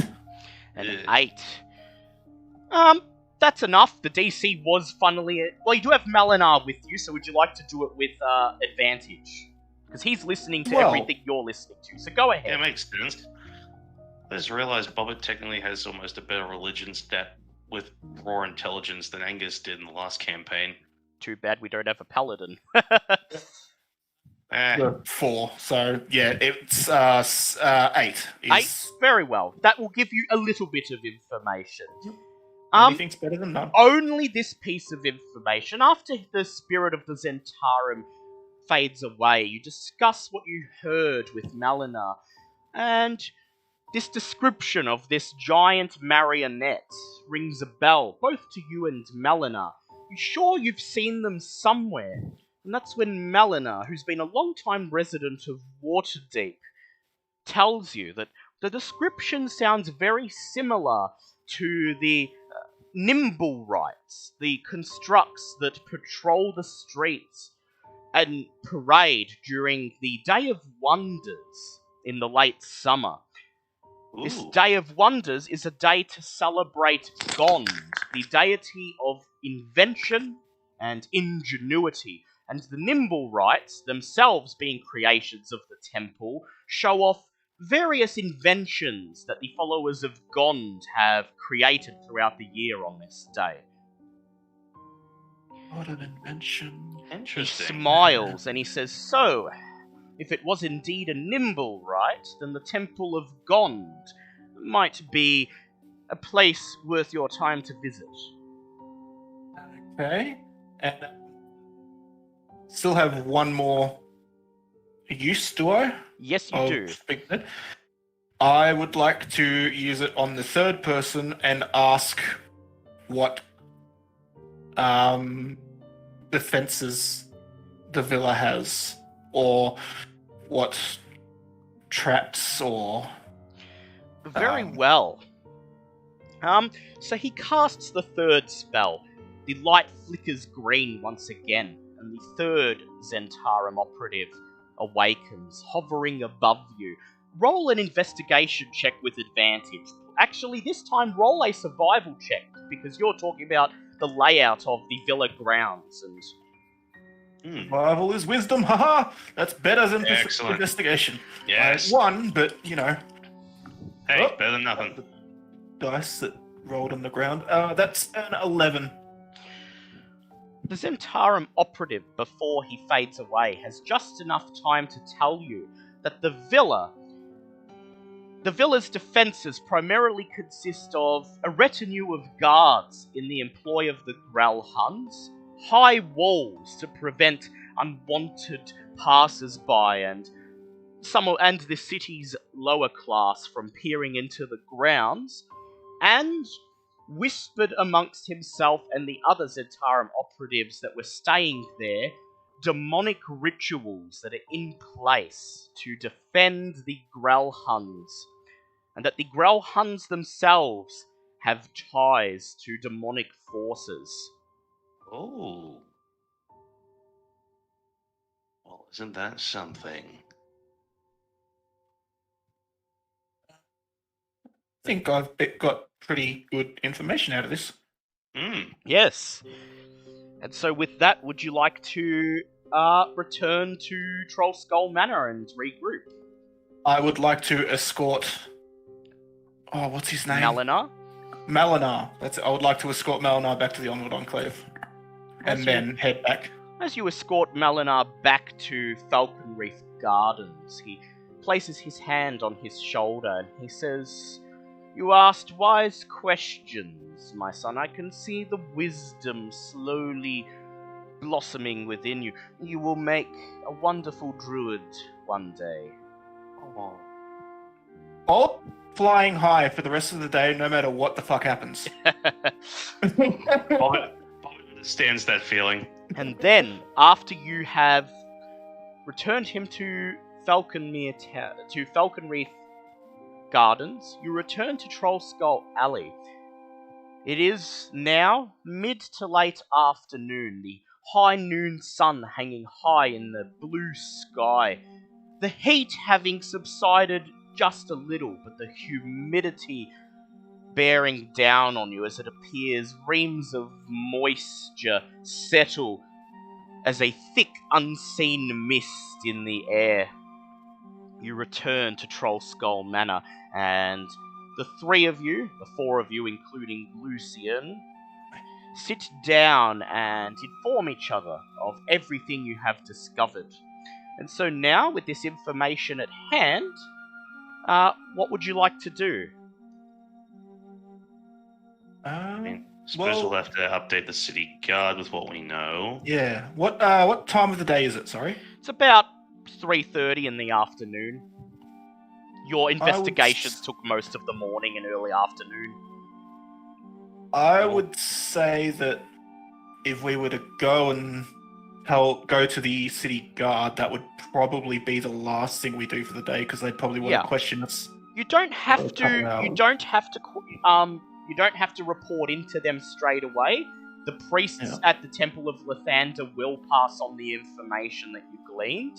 That is true. That is true. I would still like to report to them myself, but you do have more leads that you can uncover if you'd like to hold off on reporting to them. Interesting. I'm going to guess that Ava did actually show us the scrap of cloth. Did you, Ava? Yeah. Okay, I would like Bulb and Bobbit to do religion checks, please.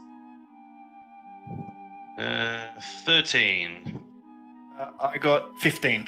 15. Bulb, you recognize the partially complete insignia on the fabric as being the insignia of the House of Inspired Hands, the local temple to Gond. That is a fantastic standing religion name. That really is.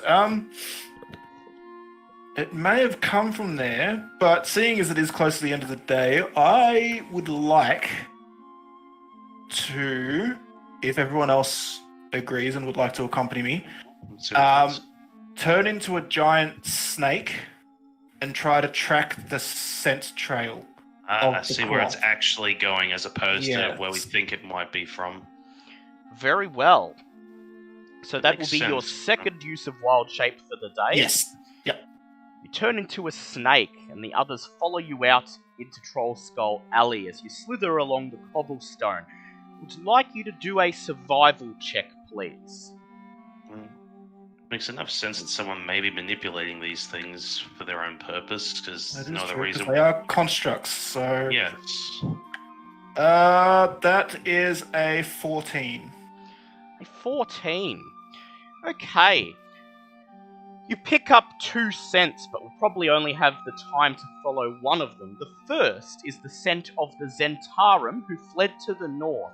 The second is a slightly earthy scent that seems to be a mixture of varnished wood and smoke heading to the south.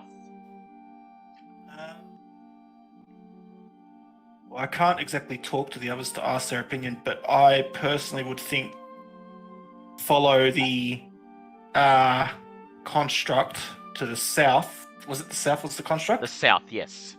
Yeah.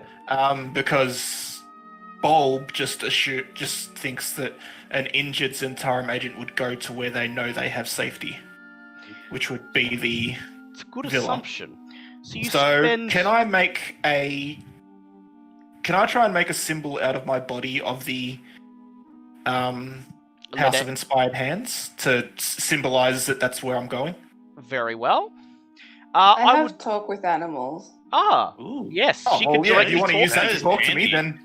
Yeah, that's So, handy. Ava, are you happy to use a spell slot to talk directly to Bulb? Yeah. Okay. Yeah, sorry, speak with animals. Yeah. Okay, so you speak with Bulb, and he tells you that he can confirm that the Zhentarim head to the north, but being wounded, you suspect that he's already heading back to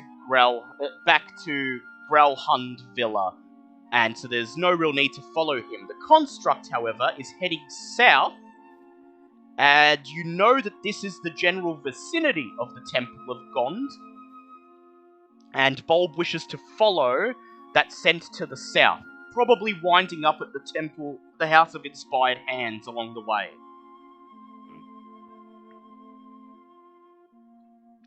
I was just kind of sitting there, minding her own business. Maybe has a small book on her just to read while everyone else is talking.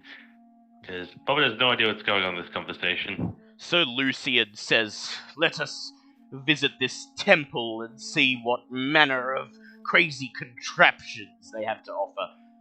Veska glares at him and says, I once heard something about a gnome with crazy contraptions. I understood that reference. Oh, yeah, shit. So what would you like... so Ava, would...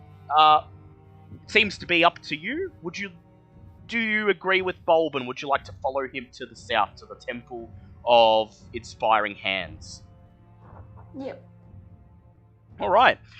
So Bulb, as you are a snake, and you are following the scent down into the North Ward, to the House of Inspiring Hands, I would like you to please make another survival check with advantage.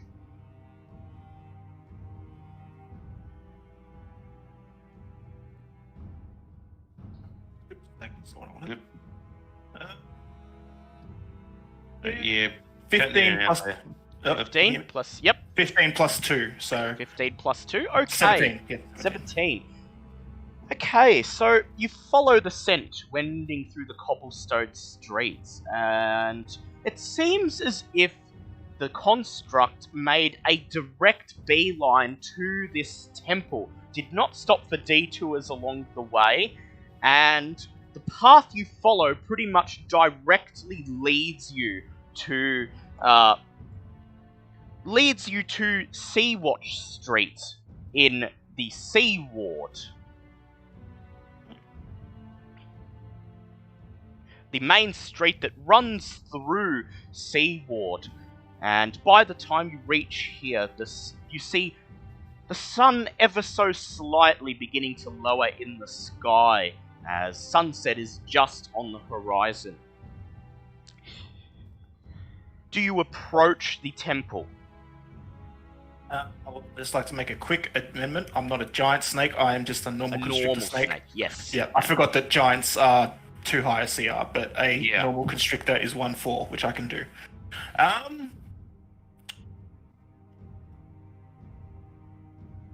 Ew. Yep, Yo. would you like to approach the... Before you approach the temple, would you like to shift back into your normal shape, or... How long has it been since we left the house? Like, how long did it take us to get here? About an hour and a half. Yeah, I have to wild shape back anyway, Alright, because yep. I only have an hour and a half of use, so... Would anyone like to do anything before you approach the temple? Aye. If we would like to scout it out, I can cast Pass Without Trace on us. You could, but You could. It's entirely up to what the group wants. This is a temple, so like it's a public place. Well, we could just go in. It's entirely up to you. What does Bobbit think?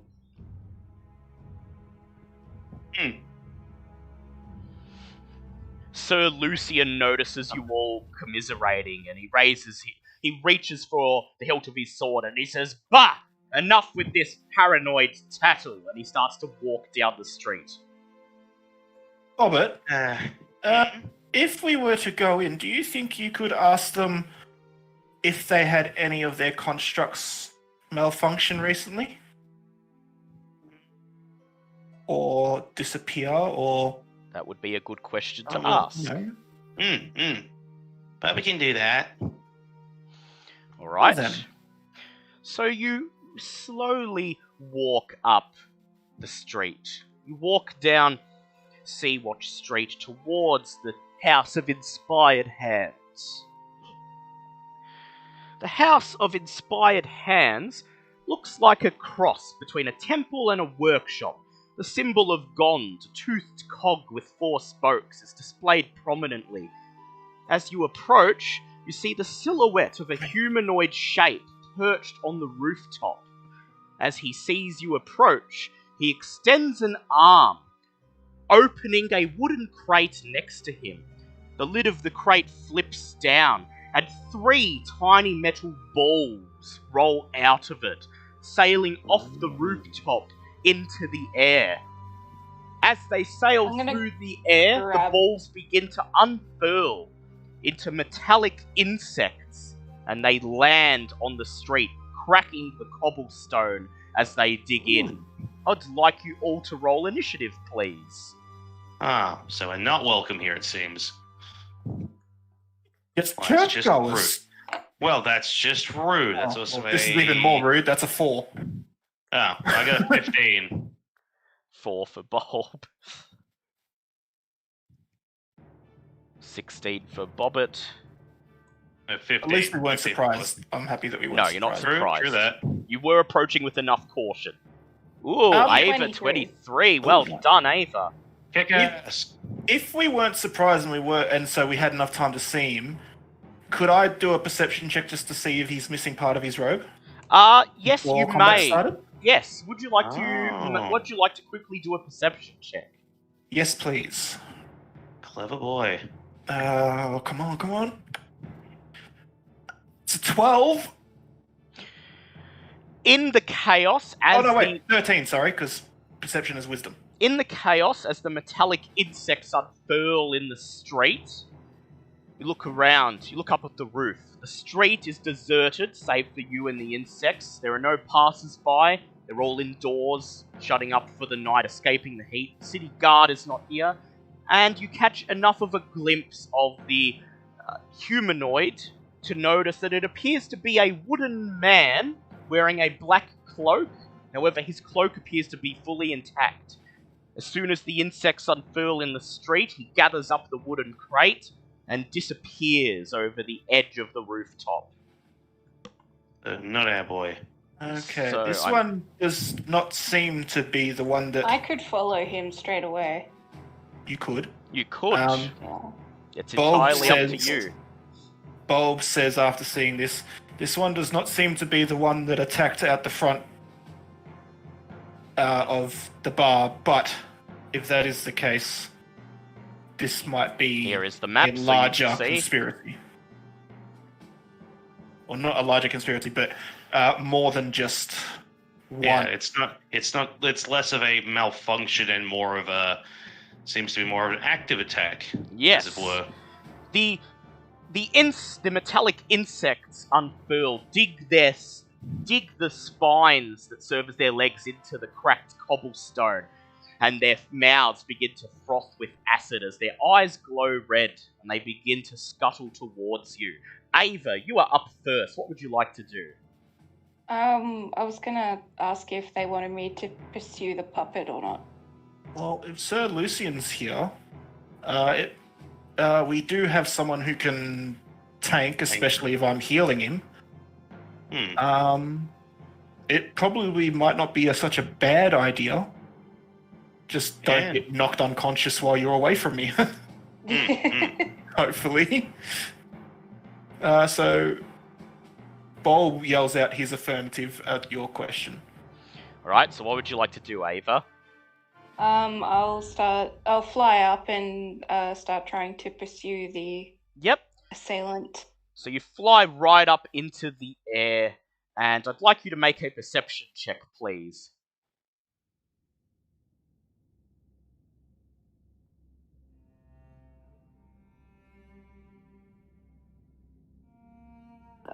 Just a sec.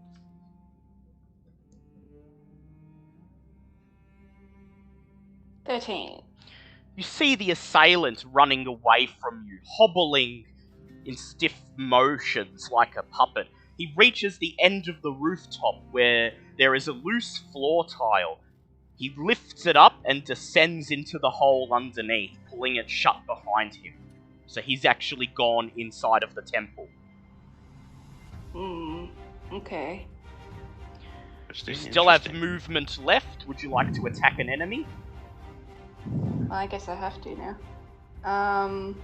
I'll attack the closest one. Clockroach number 2? Sure. What would you like to do to it? Oh, cockroaches! Oh, that is so cute. That's what they're called, cockroaches? That is awesome. Sorry, Ava, I didn't mean to interrupt. No. So what would you like to do, Ava? I'll hit them with my with your short sword? Alright, go ahead. Roll to hit.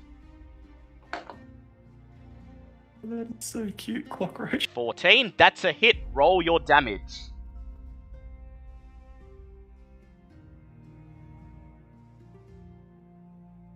Alright, there's that. So that's 10. 10? Okay, for your first just weapon... a sec. Yep, go ahead for your second one.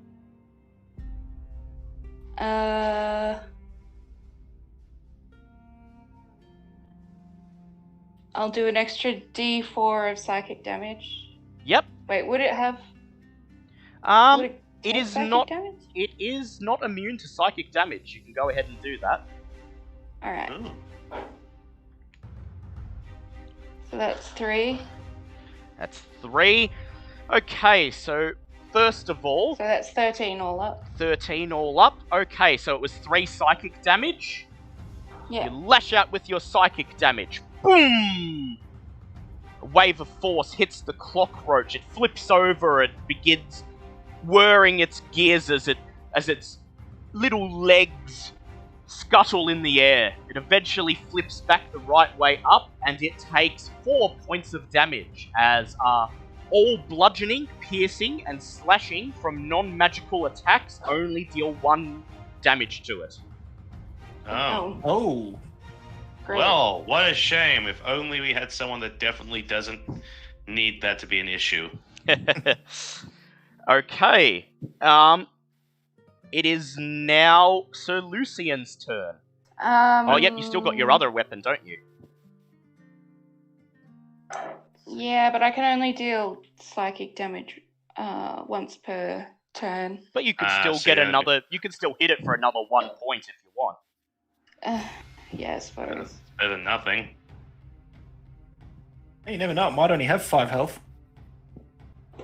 I'm an optimist, okay? You never know. Ooh. 9. 9. Unfortunately, your second sword glances off its metallic carapace. It is Sir Lucian's turn. He rushes up to Clockroach number 1, and he attacks it.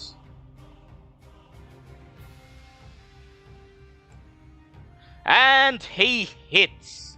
And as he hits it, he spends one of his... Actually, he spends one of his superiority dice to use goading attack. His goading attack maneuver. He adds this superiority die to the weapon's damage attack, and his superiority die is 8.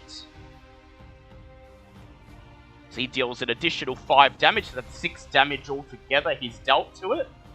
And now, Clockroach number 3 must make a wisdom save. which it passed, unfortunately. And if it failed, it would have had to attack Sir Lucian only. Dang. Okay, it is the enemy's turn. Clockroach number 2 spits a stream of acid at Ava, hissing as the acid leaves its mouth. Ava, I need you to make a dexterity saving throw, please.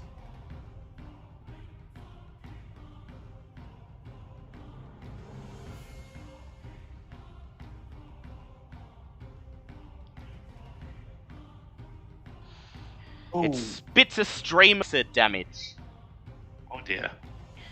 Clockroach number 3 scuttles towards Bulb and makes an attack with its pincers. Good, now you're all in my view. Oh no. And it hits for 9. Bulb deflects it with his sword, knocking its pincers I thought out. you said that it hit me for 9 damage without even rolling to hit. It rolled 9 to hit you. Bulb deflected with you knock its pincers out of the way with your scimitar. It is Clockroach number 3's turn, and it bites at Sir Lucian with its pincers. Sir Lucian quickly deflects it with his shield as it bites uselessly at the metal. It is Blinky's turn. Hooray for Blinky! Blinky hovers up to Clockroach number 2, just in view of it, and he makes an eye ray attack. Go and roll the eye ray attacks, please, Bobbit. Okay. Wait, do we have to roll the hit or just roll with eye rays? Just roll his eye rays. Okay, we have ourselves a 1 and a 3. Ooh, I like 3. A 1 and a 3. Okay, so the 1 is a dazing ray. The Clockroach must succeed on a DC 12 Wisdom save, or it is charmed. It fails. It is charmed. It may not attack Blinky. Damn. And the next number 3 one was the Frost Ray. was the Frost Ray. It must try to succeed on a DC 12 dexterity check. And let us see if that succeeds. That is a success. Blinky's Frost Ray sails past it, freezing some of the cracked cobblestone. Okay, Bobbit, it is your turn. Okay, well, Bobbit has been staring starry-eyed, there's a fucking mouthful, at these things the entire time they're going, so Bobbit's reluctantly going to throw an Eldritch Blast at one of the already damaged ones to see if she can take it out. Yep, so Bobbit would very much like to find out how these things are made. So she wants one. So Clockroach 1 is on the lowest health because of Sir Lucian's goading attack, but Clockroach 2 is down 4 damage. So it's up. There's one down 6 damage and one down 4 damage. It's up to you. I might go for the one that's down 4. I think. All right, so the one that's next to Ava. Go ahead, make an Eldritch Blast roll. And there's a 16 hit. A 16 hits. Roll your damage. Solid. Where's me D10 at? That's a 10 plus 4, so that's 14 points of force damage. 14 points of damage. That's magic, so you take all of that. Yep, you fire the Eldritch Blast at the cockroach, flipping it over onto its back. Its gears whir, and then sparks begin to spray forth. It begins to shake, and then boom! It explodes. Ava, I need you to... No. Oh, she's gone. Oh, she's back. There we go. Sorry, Ava, he made it explode in your face. You need to do a dex save. Didn't mean it. Yeah, he didn't mean to. Bobbit didn't mean to. Yeah, this isn't like Thunderwave. This was a complete accident. Bobbit didn't know they blow up when they die. Oh, thank God. She passed. Okay, boom! You fly up. You feel the flames graze the tips of your feathers, but you take no damage. Okay, Bulb. Wait, it is Moon's turn. She steps forward into the street and fires a ray of frost at Clockroach number 1.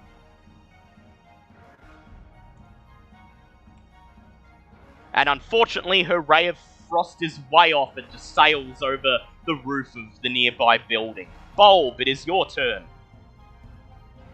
Okay. Did Bobbit hit it with a... He did, he hit it with... Eldritch Blast? He did, and he destroyed it. So you know that these things have less than, 20 HP. And that they explode. Yes, when they are destroyed.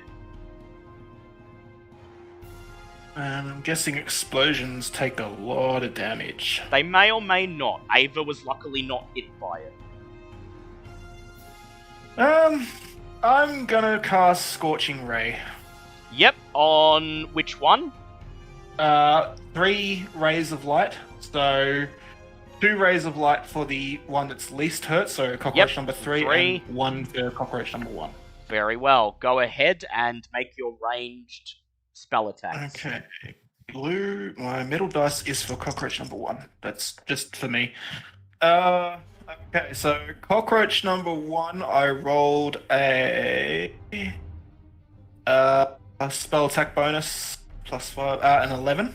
An 11, that does not hit, unfortunately. Okay. That ray just sails over it and into the nearby alleyway. And the 2 that are going for cockroach number 3 are 17s. Those both 17. hit. Go ahead and roll your damage. Okay. I just need to find the Scorching Ray spell so that I can... Burning Hands, no. Sorry, I did have it, but it's not... That's so good. Why is it not here? Okay. Gotta look it up.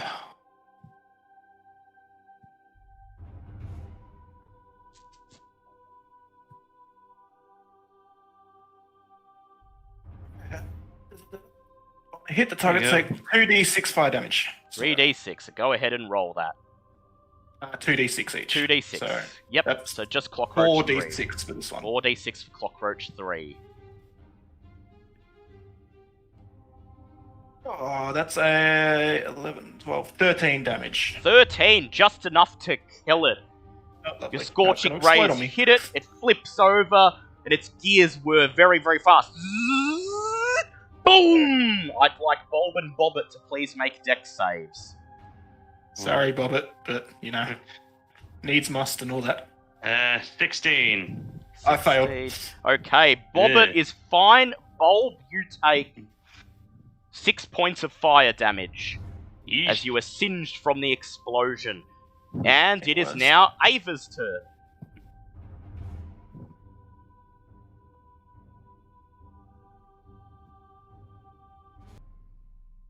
Sorry. Yep. Yeah. It's your turn.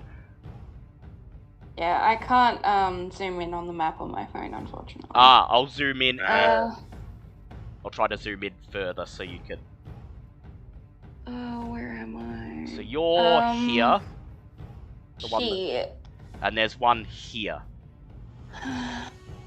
Do I have anything magical? Do you have any ranger spells that deal damage? We do have your psychic Trying to- strike, Yeah, I'm so you're trying guaranteed to to remember. get that off. I'm trying to remember. Yeah, what your spells are.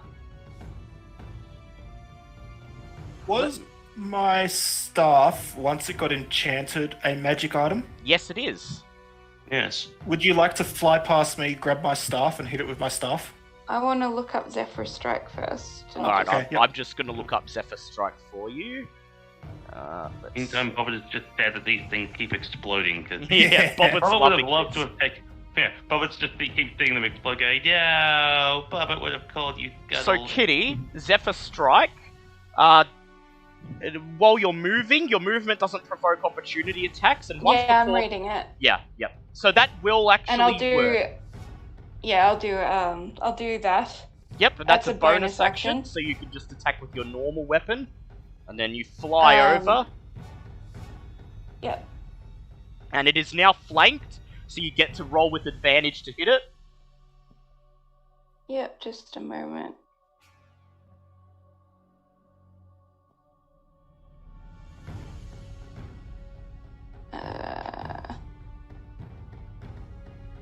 So 10 plus 6, so 16. 16, that's a hit. Alright. So, Should I still roll my normal damage? Is there a Well, point? the normal damage will be 1, but you can roll your Zephyr Yeah. Strike damage. I'll do my psychic damage as well. Yep, so it's down. So It's down 7 with your 1 damage. So do your psychic. So 2 psychic damage. 2 psychic damage. It's down 9. Okay, so if your Zephyr And- Strike deals 4 or more damage, you destroy it. 4. Lucky. 4, lovely. And like the others, it flips on its back, and its gears get Because stuck. I know Yep. it's going to do that, can Explode. I do a dex save to With fly up first? Yes, you could do a dex. You could do your dex save here with advantage to escape from the blast. Sir Lucian's gonna do his. I did a nat 20. Nat 20, so you're fine. So Lucian is not, and he takes 4 points of fire damage as he's blasted onto the cobblestone. That is the end of combat for now. And you are free to enter the temple or survey the surroundings. Before we go in, was there any pieces of this thing left, or is it just completely gone? Oh, there's gears, springs, bits of scrap metal. Not enough, I'm guessing, not enough to try and fix one, is there? No. I will shed a small tear and wander off. Just go with everyone else inside. Alright, so is there anything you'd like to Oh. do before you enter the temple? Yes, Bulb? Bulb wonders out loud, whether we should go in or get the guard. The guard at this point might be a good idea. Yeah. Yeah. Because we can go in by ourselves, but we now have, not evidence, because there's no witnesses, because everyone was going home at the time, but we now have reason to believe that the House of Inspired Hands might not be a friendly house. That is true. And as you discuss this, you hear the loud creak of the large wooden doors flanked with golden edging of the front entrance of the temple begin to open, and And I ready a reaction? you ready a reaction. Cast a spell in case someone tries to hit You us. all turn and look, and as the doors swing open, you see a blonde-haired female gnome. As she looks at you, she crumples up her face in puzzlement. She looks and sees the remains of the cockroaches in the street, and then she sighs and she says, "Oh, that's Nimble, right? He attacked you, didn't he?" Yes. Yes. The way you say this does not fill me with confidence. This has happened before, hasn't it? She says he's taken to throwing his creations down into the street at anyone who approaches the temple looking, in his words, shifty.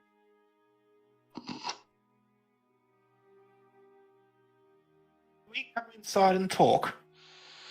She beckons for you to come and join her, ushering you past the doorway into the temple and then pushing the gold-edged doors shut behind you. The Temple of Gond is open and abuzz with activity, even at this semi-late hour. There are acolytes running back and forth, going about their business, priests engaging in religious ceremony, and throngs of revelers and townspeople filling the main hall of the temple, which holds 24 marble pedestals. Each one of these marble pedestals bears a prize-winning invention or model of some extraordinary creation created by the temple or its acolytes. The female gnome ushers you in, and as you take in the scene before you, she holds out a hand holds out a hand in greeting, and she says, I am Valletta. I am the chief priestess of this establishment. Or, as we are known here, by the title Tinkerers. So, if one of your people were responsible for rogue one of these things, the death of 2 small children would be on your hands. She frowns and she says, I know that Nim has taken to doing things that the temple would not advise of, but you say that there is death involved. She says, please, we must get to the bottom of this. Come to me, we will go directly to Nim right now. And she begins to lead you through the main hall, past the acolytes and the onlookers. As she walks, would any of you like to try and get a look at any of the things on display? Oh, Ava's always looking around. Bobbit likes these things. While they're looking, Bob would like to try and do an insight check to make sure that we're not being led into... That's fair. Yes. Very well. Make an insight check, please, Bulb. Fuck's sake, stop rolling 6s. That's an 8. The determination and hint of anger written on Valletta's face gives you the impression that she is genuinely surprised that her nimble right may have been involved in something that led to someone's death, and furthermore, she's angry about it and wants to get to the bottom of this. Good. Yeah, a 9 would have changed anything, but I just realised that it's a 9, but... That's what your insight check has gleaned. I would like Bobbit and Reva to please make perception checks. Ava, please, to make perception checks as they walk through the main hall. No. Can we do investigation, or is it just perception? Oh, you're just trying to catch a glimpse at them as you walk past. Fair enough. Perception it is. That's okay. I got a 17. You see several things on display. You don't have time to stop and look at them as Valletta briskly walks you through the main hall, but you can catch a glimpse of a couple. A wooden flying machine that has wings that flap when it becomes airborne, hovering about a foot off its pedestal. Ava, do you have a particular reaction to this false bird? Oh. Sorry, I didn't hear all of that. You see a wooden flying machine that has leather and metal wings that flap as it becomes airborne and hovers about a foot off its pedestal. Seeing this machine that flies, this mockery of bird kind, do you have any reaction, Ava? I'm very curious about it. And I ask about it. You stop Valletta and you ask and you point and she says, "No, now we have... Oh, that thing! Oh, the flying machine! Yes, it's simply enchanted with a levitation spell and the mechanisms within." She quickly divulges into a very technical explanation of how the machine works. That's very hard to follow, but I would like you to please make an intelligence check. Okay.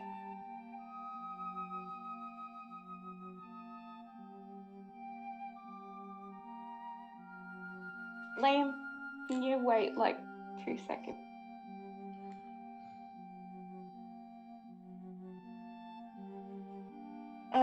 Intelligence check.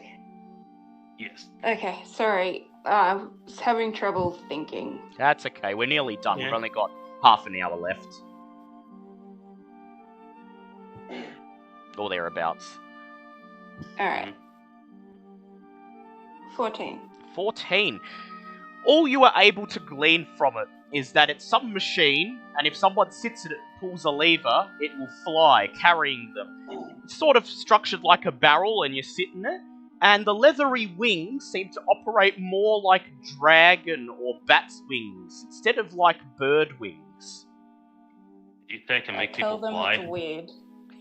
Yeah, you just say it's weird, and then you continue walking. Bobbit. Did you say that was...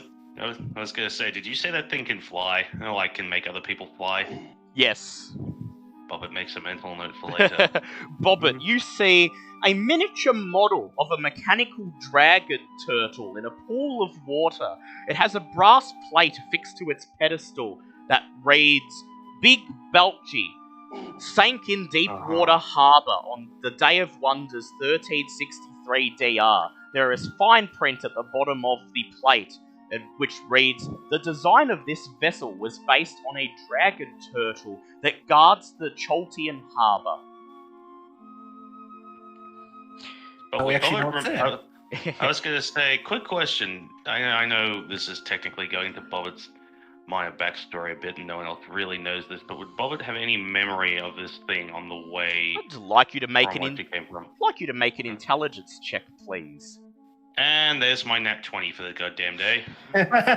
You remember a vague memory, and it seems almost as if it comes from a different life of sailors telling tales in whispers about a dragon turtle stalking the harbour, that you must pay it tribute if you wish to pass unharmed, and of the hubris of those who refused, who now rest at the bottom of the Choltian Peninsula.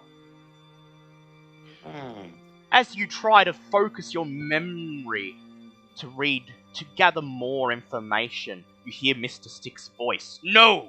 Do not dwell on things from before, and you are almost forcibly ejected back into the present.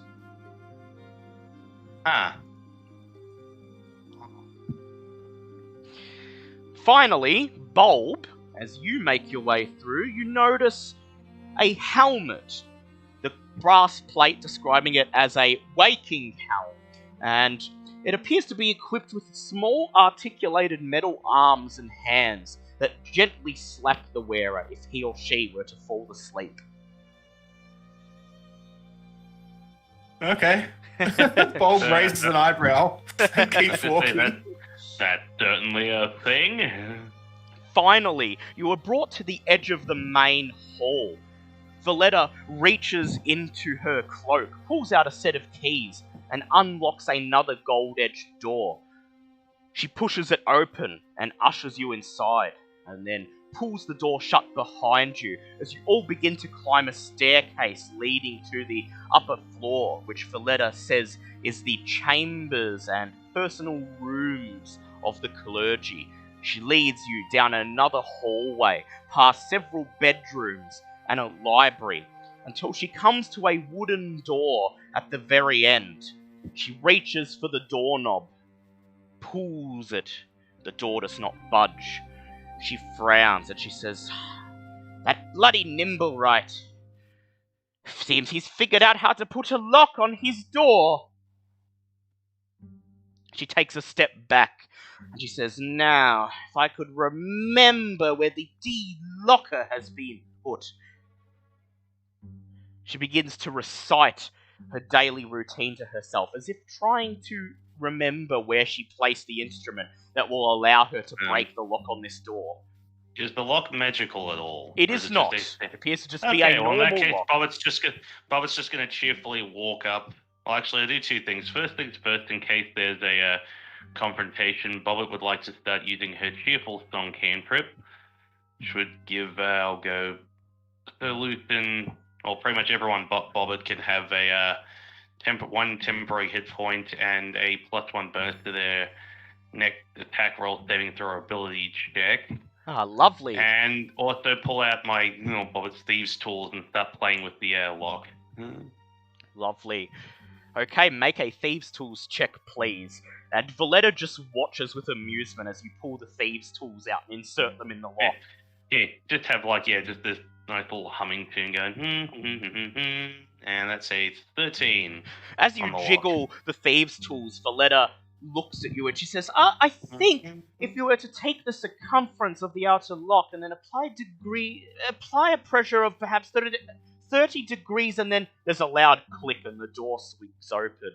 And mid-sentence, she's cut off and she says, that will work. She gestures with her hand for you to move into the doorway, on the other side of which there is a staircase leading up to the 3rd floor of the temple. You climb up the staircase, Valletta walking behind you, and at the top of the staircase there is a wooden trap door. It is currently shut. What do you do?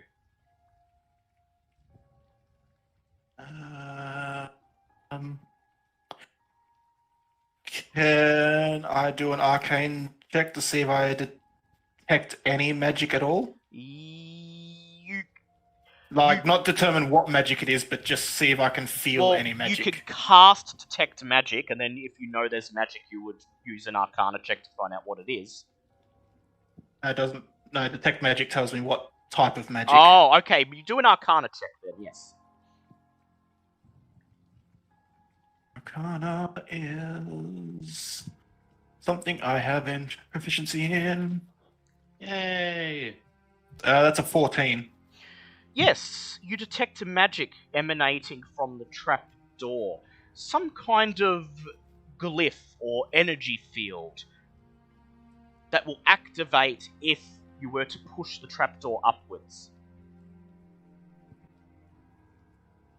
What kind of field was it, sorry? Some sort of glyph or field of energy that would be triggered if you were to push the trapdoor upwards, but you don't know what it will do unless you cast Detect Magic and find out what kind of magic it is. Do I want to waste a first level spell? Oh, yeah. Or because I don't think you can cast it as a spell, otherwise it's a 10-minute ritual, and I don't. I mean, you could see if you have 10 minutes. Whatever's on the other side of the trapdoor may have time to prepare. Well, that's the thing. If the nimble right is coming for it, it might just, You will get a long rest at the end of this session, I will point out, because the day will be over. Yeah, but I'm worried about it if there's a fight and I don't have enough spells to heal everyone. That's true. I ask everybody, do you guys think we have 10 minutes for me to detect what kind of magic will activate? Valletta says, wait, what, magic? She looks up at the trapdoor, closes her eyes, raises her hand, and she says, that damn nimble right is too smart for its own good. She says, I say we have all the time in the world, go ahead.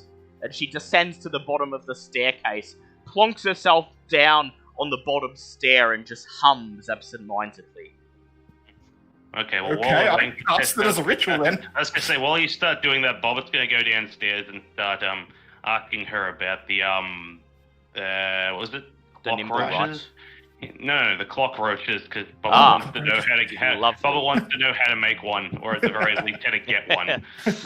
Okay, so you head down, you sit beside her, you'd lean over and you say, hey, what about the clock roaches? Bobbit likes those. And she looks at you and she says, wait, you mean to say he threw clock roaches down at... Oh, this nimble right's getting dismantled when I get my hands on him. She says those things cost a pretty penny to make, at least 500 gold apiece, not to mention the weeks and weeks of work. Aww, I was hoping that'd be easier than that. She says, you're an inquisitive one, aren't you? Bubba has recently learned the magic of learning, now wishes to learn everything. She smiles and she says, well, Gond does like ingenuity. Maybe. Perhaps when you're done with your business here, come back and I'll be happy to induct you and show you some of the more simple tinkering techniques. Bubba's eyes just gleam at this information. And so, at a later point, at the next downtime we get, you learn to become proficient with Tinker's tools. Holy shit, yay!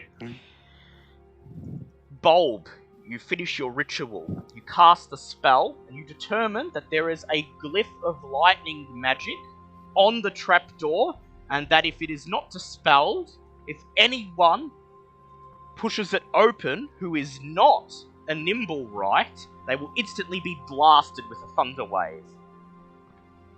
Man, we don't want anyone else getting hit with thunder waves.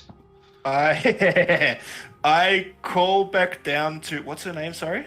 To Valletta. We have some thunder up here. You got a lightning rod or something? She says... It's a glyph of Thunderwave or something. She says, bear with me for a moment. She reaches into her cloak, and she pulls out what looks like a small magical wand, except it's made out of gold, has several cogs over the side of it, and a small lever. She walks up to the trap door, holds the wand aloft, and begins to turn a small crank on the side of it. The wand begins to make a sound. And then a small red and yellow umbrella pops out of the top of the wand. The trapdoor glows, and a plume of lightning strikes out, hitting the wand and dissipating into the small umbrella, which then folds up back into the wand. Valletta places it back in her cloak and smiles. She gestures for you to push the door open. Gesture to Sir Lucian and ask him if he would like to go first. Sir Lucian says, "Of course, it would be honourable for me to go first. Say no more." He steps forward. The most important first. He pushes the door open and he says, yes, the most important goes first. He climbs out through the trap door, and I'd like you all to roll for initiative, please. Getting over the clockwork wand, or whatever it was. 19. 6. 19. And 18. I'm sorry, but I will be right back just before we start combat. Ava, 6 for Bulb. Let's see what Sir Lucian got. Sir Lucian goes even after Bulb. Okay. Alright. The final fight for today. I'll switch over to the map. As soon as you push the trapdoor open and climb up into the room above, you hear the metallic scuttling of dozens of legs, and out of the corner of your eye you see shadows disappearing into the dimly lit attic room. Here comes the map. Okay, you immediately see one cockroach in an adjacent room. There may be... You saw others scuttle off into the darkness, but you cannot see them. Bobbit, you are up first. Okay, so we only know of that one. Yes. Well, Bobbit might start by casting Armor of Agathe. Oh, I never remember. Agathes? Pretty sure it's Agathes. Yes. Agathis on herself, and then we'll go and check the room. Well, actually, might send Blinky to go check the room with the clockwork. All right. So you're going to use your action to send Blinky in. Into the room with Cockroach 2, or into the other room that you can't see?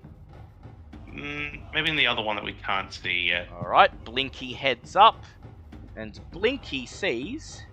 I just have to Bobbit see what Blinky sees? Yes, Bobbit does, so I just have to put Bobbit there so he can actually, Okay,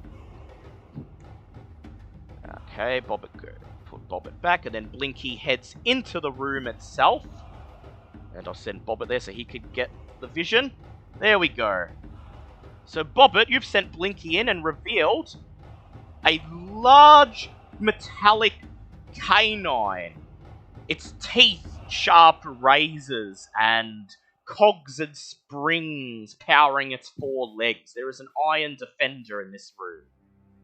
Oh. Okay, on one hand, Bobbit is really excited by the idea of a giant metallic dog. On the other hand, Bobbit is now very concerned for Blinky's safety. Okay, it is the end. Yeah. Is the end of Bobbit's turn. It is now Ava's turn. Yeah, you may have sent Blinky into a bad situation. Yeah. I really need, I don't know, magic weapon. Bulb holds up his staff. You can take his staff if you want. Okay. Bulb has some So spells. you can't wield it you can't wield 2 weapons, but you can at least get a... Actually, I remember now, Ava. Didn't you? Aren't you attuned to the ruby? Didn't you embed that into one of your swords? The ruby. From the sewer dungeon. The ruby of spellcasting. And you use it as your spellcasting focus. Oh yeah. Yeah, so the sword that's embedded into counts as a magic weapon. Oh. So you have one magic short sword. I just remembered. Sorry, I wish I applied that in the previous fight. Well, we know now. Well, I'll smack it with my short sword then. So Clockroach 2. Yes. Alright, you head up to attack Clockroach 2, and as you enter the room, you reveal Clockroach number 1 also in there. Go ahead and roll to hit Clockroach 2.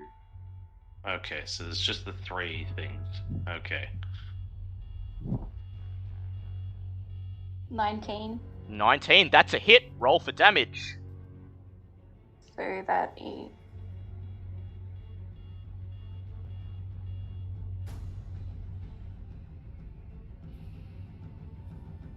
6 of that regular damage. Plus your psychic.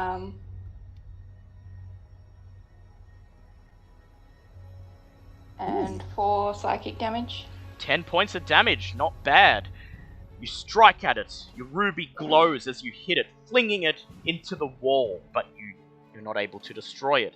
It is Moon's turn. I suppose I'll Oh yeah, you do have I'll hit it with my other one as well. Alright, go ahead. Another 1 damage. Go ahead, roll to hit.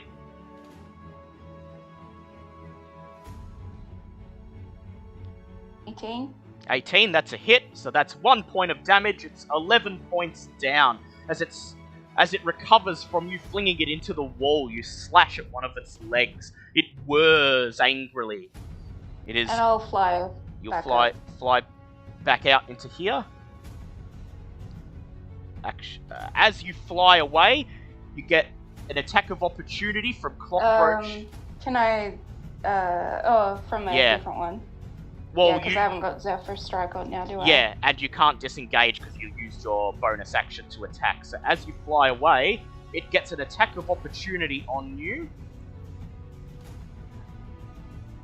And unfortunately, it hits because it rolled a 24. So as it sinks its fangs into you, you take. Let's see. First of all, 1d4. You take 1 point of piercing damage and an additional 6 points of acid damage. Yeesh. That's 7 all up. Okay, it is Moon's turn. She rushes into the next room. She rushes into the room with the Iron Defender and casts Magic Missile on it. 3 magic missiles fly out, hitting the creature, and it takes 9 points of force damage from the magic missile. Okay, it is the enemy's turn.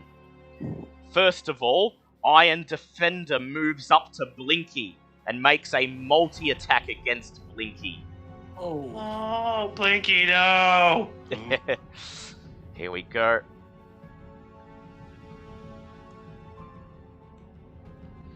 Blinky just, and it hits with both of them. No, Blinky's armor class is... Oh, actually, what are we adding to his attack? +5 to his attack. Yeah, okay, never mind, he hit. Okay, so Blinky takes... No. From both attacks, 2d6 plus 6, 15 points of damage. Oh, thank God, it's still alive. Blinky must now make a strength save. Oh, that's bad. Which he fails. Yeah, I was gonna say, Blink. Who wants to guess what Blinky's strength at that? Yeah. -2? No, it's his strength that is 3, which is -4. Blinky is not strong. Blinky is grappled as he is caught in the Iron Defender's teeth, and as he is grappled, he takes an additional 1d6 damage. Oh God. Well, he's still up, barely alive. But you see him wincing in pain with his ice stalks whirling around, and he can't take an action because he is grappled. Yeah. Cockroach number 2 rushes into the room and attacks first Bulb. Well, it only has one attack, so it attacks Bulb with its fangs. My And AC that is now is- 13. Yep, and that is an 11. So Bulb, you are able to deflect it, knocking its fangs out of the way with your sword. Cockroach number Stuff. 1 runs in, Oh, fuck's sake. runs up to Bulb and rolls with advantage. And both times it is unable to hit you as you turn around, deflecting it to the best of your ability. Okay. It is now, it is now Bulb's turn. I'd like to take a bonus action to disengage. Yep, and where would you like And- to go? Can I run through other characters? Yes, you can. I would like to run to above Moon, Yep. so north of Moon, and cast Scorching Ray with all 3 rays to hit the Iron Defender. Okay, go ahead and roll to hit. Watch all of these fucking miss. Oh, no, that's a 17, 18, and 18 plus 5. So Okay, they all hit, because its AC Jeez. is 17.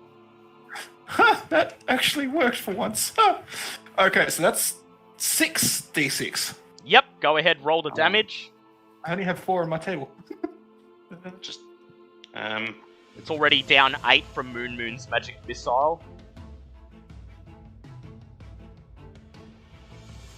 17 plus 19 plus 21. 22 damage. 22 damage. Ooh! You burn off some of the cogs and springs. They fly into the air as the Iron Defender howls a metallic howl in pain, but it is not down yet. Also, and I hate to say this out loud because I know I'm going to be sad if I get an answer to this. If Blinky's being held in its mouth, would Blinky be taking that damage as well? Yes. So never Blinky done that is before, have we? down. Blinky had like 2 health. Yeah, so- Blinky is down, but don't worry, he Well, can come back. Technically, I was going to say technically he's a familiar, so he just Yeah. kind of goes poof. Yeah, he just... He's gone. You see Blinky just poof into thin air as the teeth close in on nothing, and then the Iron Defender howls in metallic pain and rage. Bobbit, as you see Blinky disappear, what do you do?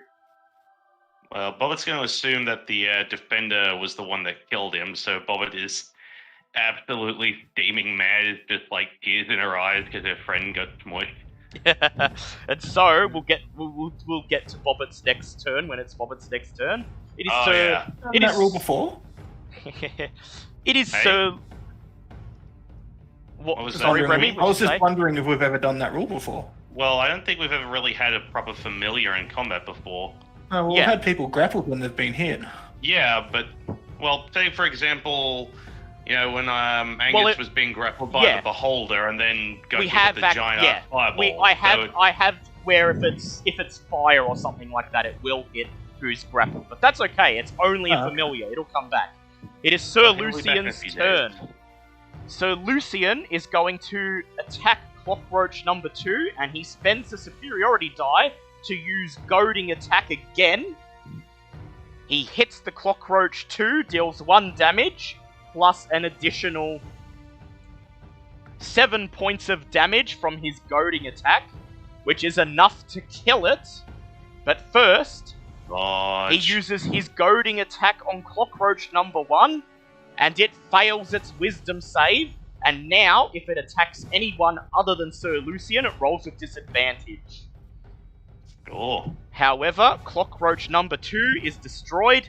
Sir Lucian must make a Dex save, which he fails, and he takes 10 points of fire damage. Okay, it is Bobbit's turn. Gonna say anyone that's in the room where Blinky was, you just hear this "Yeah!" as Bobbit runs in, absolutely screaming. I'd like to get pretty much where, just in front of Moon and Bulb, because I Yep, in don't the want them getting doorway. hit by this. No. I mean like in front of them, Oh, in so they front of don't them, get yep. hit by this. Pretty much hold out both my hands, absolute fury in her eyes, and Bobbitt's going to cast Burning Hands at a 2nd level. Go ahead. It must well, make it save. Yeah. Yep. Yep. See, it's a dex save, right?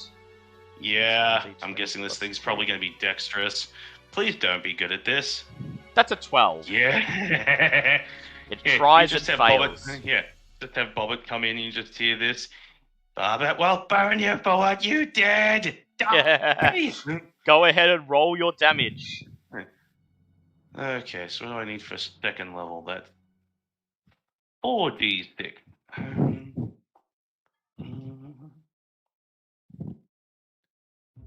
It's going to be 11 points of fire damage as this massive cone of fire and rage just slams into the side of it. Thunk, thunk, thunk! You hit the iron defender. It sprawls onto the floor. It winces. It whirs. Its cogs struggling to maintain their momentum, but then somehow it climbs to its feet. Ava, your turn. Bobbit learned vengeance. Where? You're right here next to Cockroach 1. And it has been goaded by Sir Lucian. Okay, I guess I should attack that one then. Go ahead.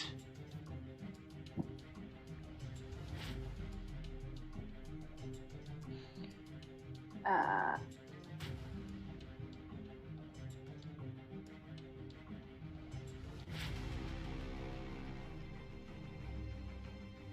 11. 11. That is unfortunately a miss. As you swing your sword and the cockroach deflects it by opening a metallic wing. Well, heck. Would you like to go and go try for 1 damage on your next attack? It seems almost pointless, but sure. However, you could make it your favoured foe and then attack it. At least you get the extra damage for making it a favoured foe. No, I have to hit it to... to make it a favoured foe, Make it my favoured foe. That's right. Alright, well, go ahead, see if you can get 1 damage on it.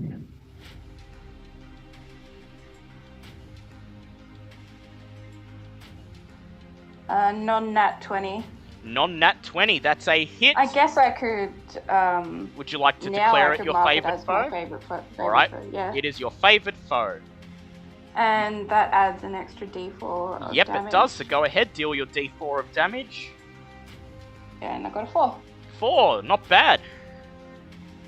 You strike it, knocking it onto its back, as Moon runs down and fires a ray of frost at it. And, let us see, she doesn't seem to hit often with these.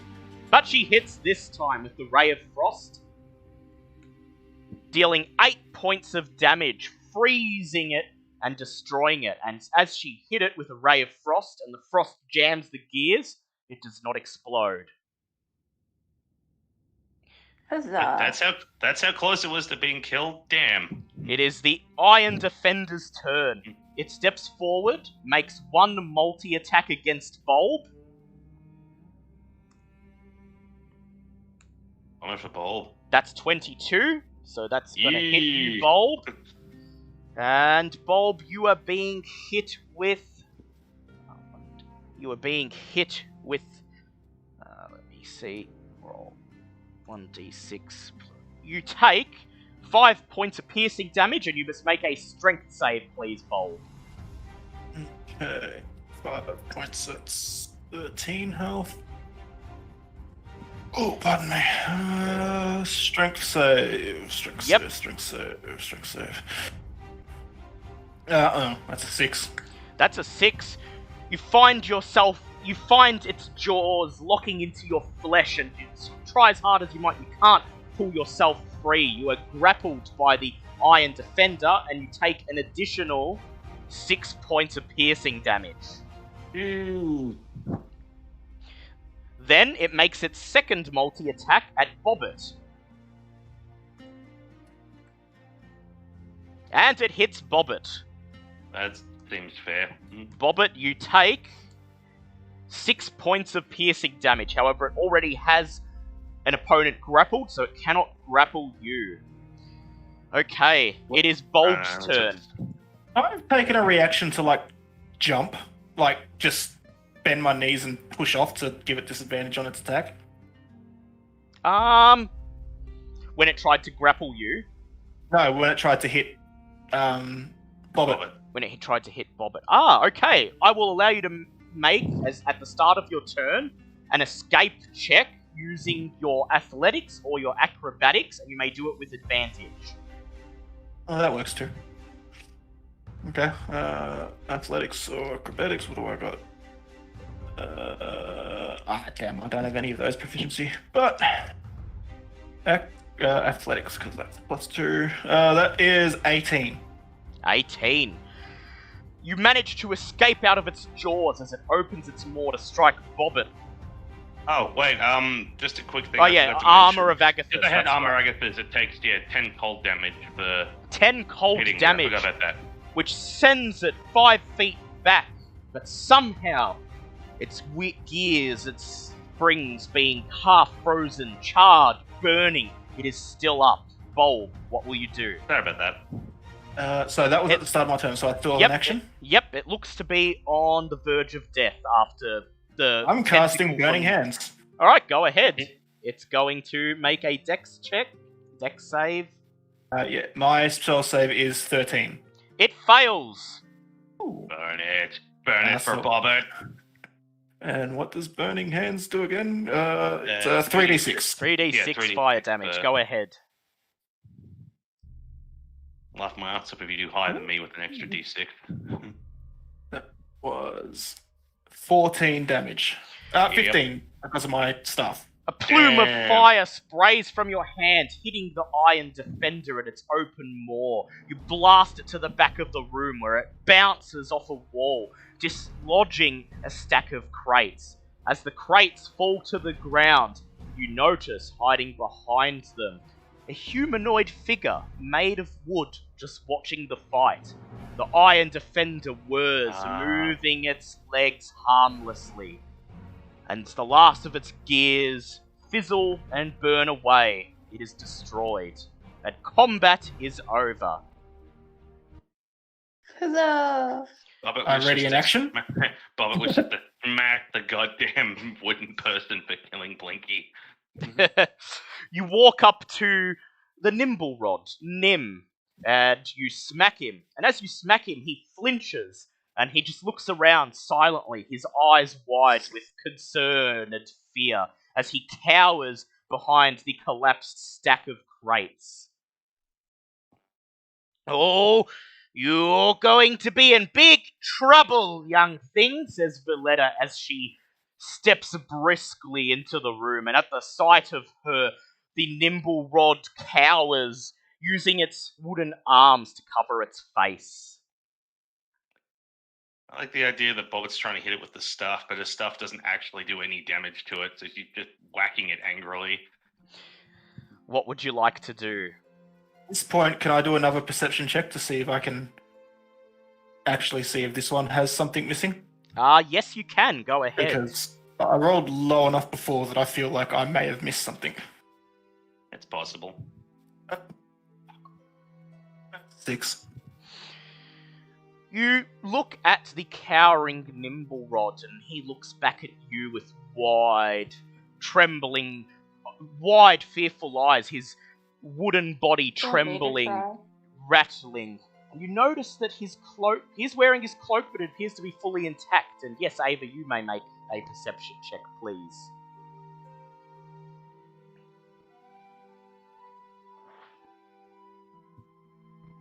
Oh. Yeah, its cloak appears Same to as be... me. Its cloak appears to be fully intact. You cannot see any patch of it missing, and with the Nimble Rod cowering behind this stack of crates, shielding its face with a wooden arm, its wooden joints rattling like a marionette dancing on stage. You are unable to get a good enough look at it. Valletta steps forward, and she raises the gold rod that she used before. And as soon as she raises it, the Nimble Rod's eyes grow even wider, and she says, "Right, Nim, explain yourself right now!" The Nimble Rod looks at her, and it begins to bob its head up and down silently, as if it were talking, although you can't hear anything. She begins to interrogate it. Why have you been constructing clockroaches without our permission?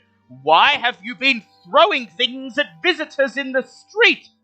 Why have you put a glyph at the entrance to your bloody room? While she's interrogating it, do any of you have anything you'd like to add? Bulb is not determined that it's the same one. He just waits to hear the answers. The Nimble Rod interrogation continues for about 10 minutes. Finally, Valletta sighs and she says, "Go to the workshop! Speak to the acolytes there and have yourself reset!" The Nimble Rod bows its head, stands up and slowly clomps out of the room. And as it leaves the room, you're able to get a good look at its cloak and notice that it is indeed a different Nimble Rod. Oh. Valletta sighs.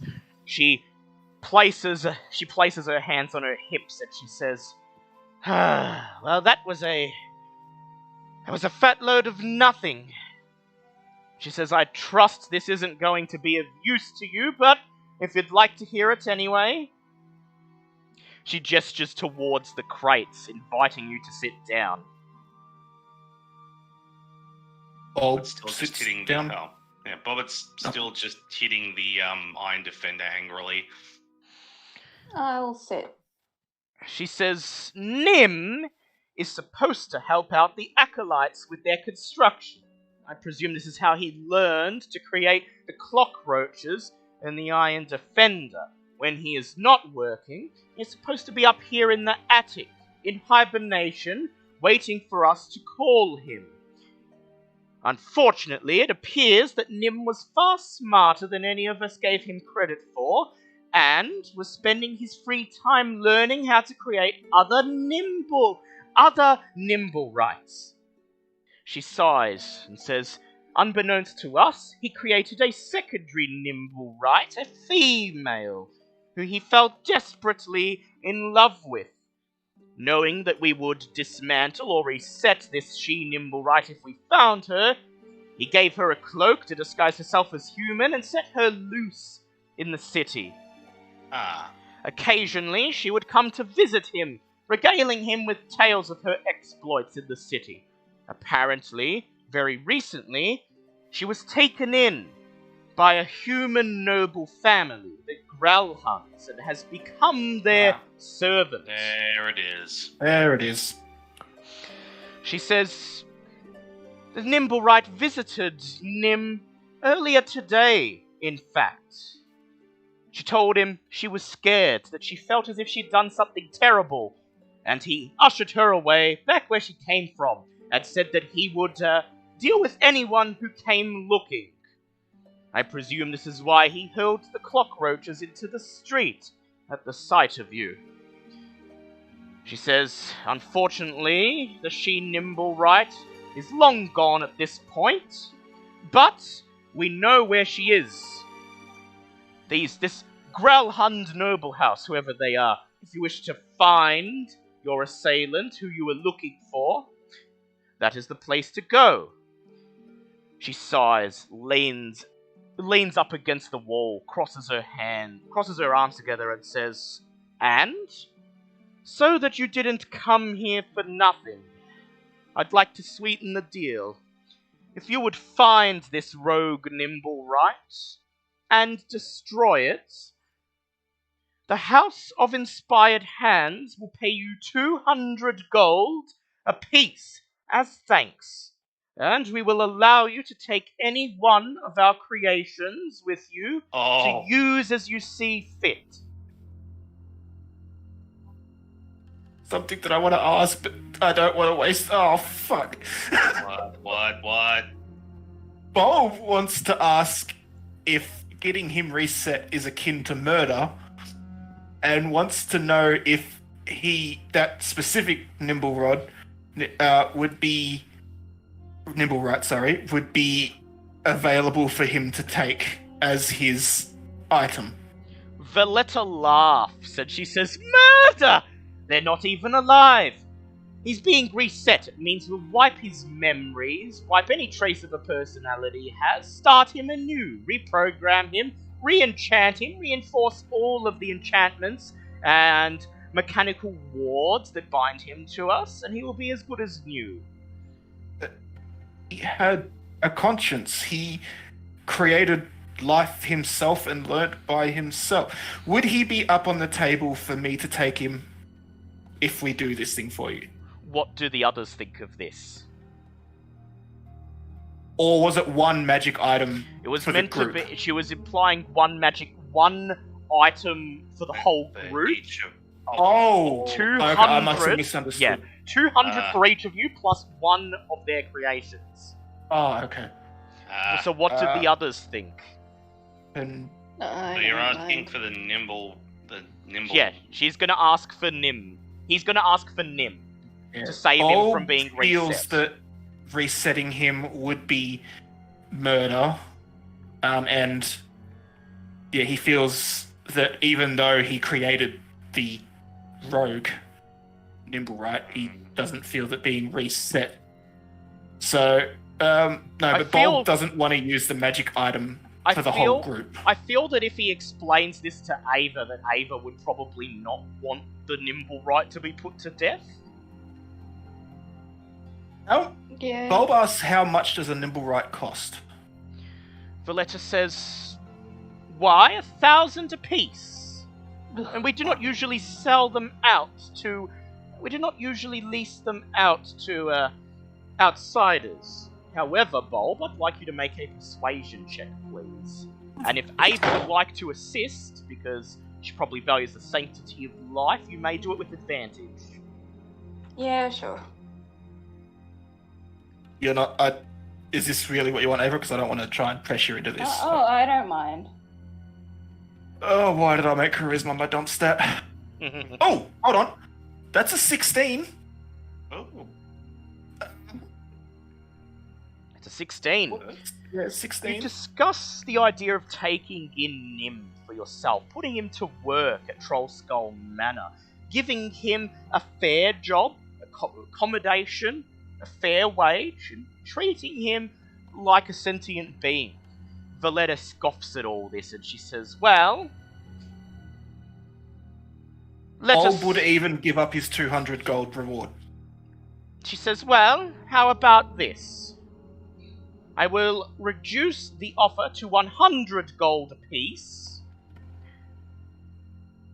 Save for you, dear Bulb, who will get nothing. But the rest of you will get 100 gold apiece, plus a creation of your choice, and we will release Nim into Bulb's custody. Okie dokie. As long as he apologizes for Blinky. She just smiles at this and says, he's a chunk of wood. He has no guilt for anything he may have done. You may be holding your breath, young lady. Bobbert cares not. She sighs and she says, far be it for me to question why you wish to take a enchanted lump of wood into your employ, but I believe we have a deal. She holds out her hand. Bob shakes it, and as he's shaking, says, as long as he doesn't get reset before. She says, very well. I'll ensure he is not reset. We shall have him locked away. When you return with the head of the other Nimble, right? You shall have your reward. We might not want to show that head to Nim, because he might not want to go with you regardless. You shall have your reward. Nim released into your custody, 100 gold apiece. She looks at Bulb, sans you, of course, and a creation of your choice. She claps her hands together, and then she reaches into her coat and holds out the strange gold rod-shaped contraption with the umbrella on the end of it. She says, if you're going after the rogue Nimblewright, you'll probably need this. Oh. She says, this... Do you reach out and take it? Yeah, I was going to say I reach out my hand to... Reach out your hands and you take it. And you look at the strange object. Valletta sighs and she says, if you don't know what it is, it's a Nimblewright detector. You can use it to point you in the direction of a specific Nimblewright, in this case the rogue, and you may expend its charges to dispel any magic that said Nimblewright may have used. That's actually going to come in handy if it tries to defend itself. I like it. Yeah, by using magic against you or setting traps. She says, I'm releasing it to you to assist you in this task, but it is property of the House of Inspired Hands, and I expect it returned in good working order. Bulb nods his head and says, I'll bring it back. She says, very well, and may Gond grant you ingenuity. And with that she smiles and escorts you out of the temple. That is the end of today's session.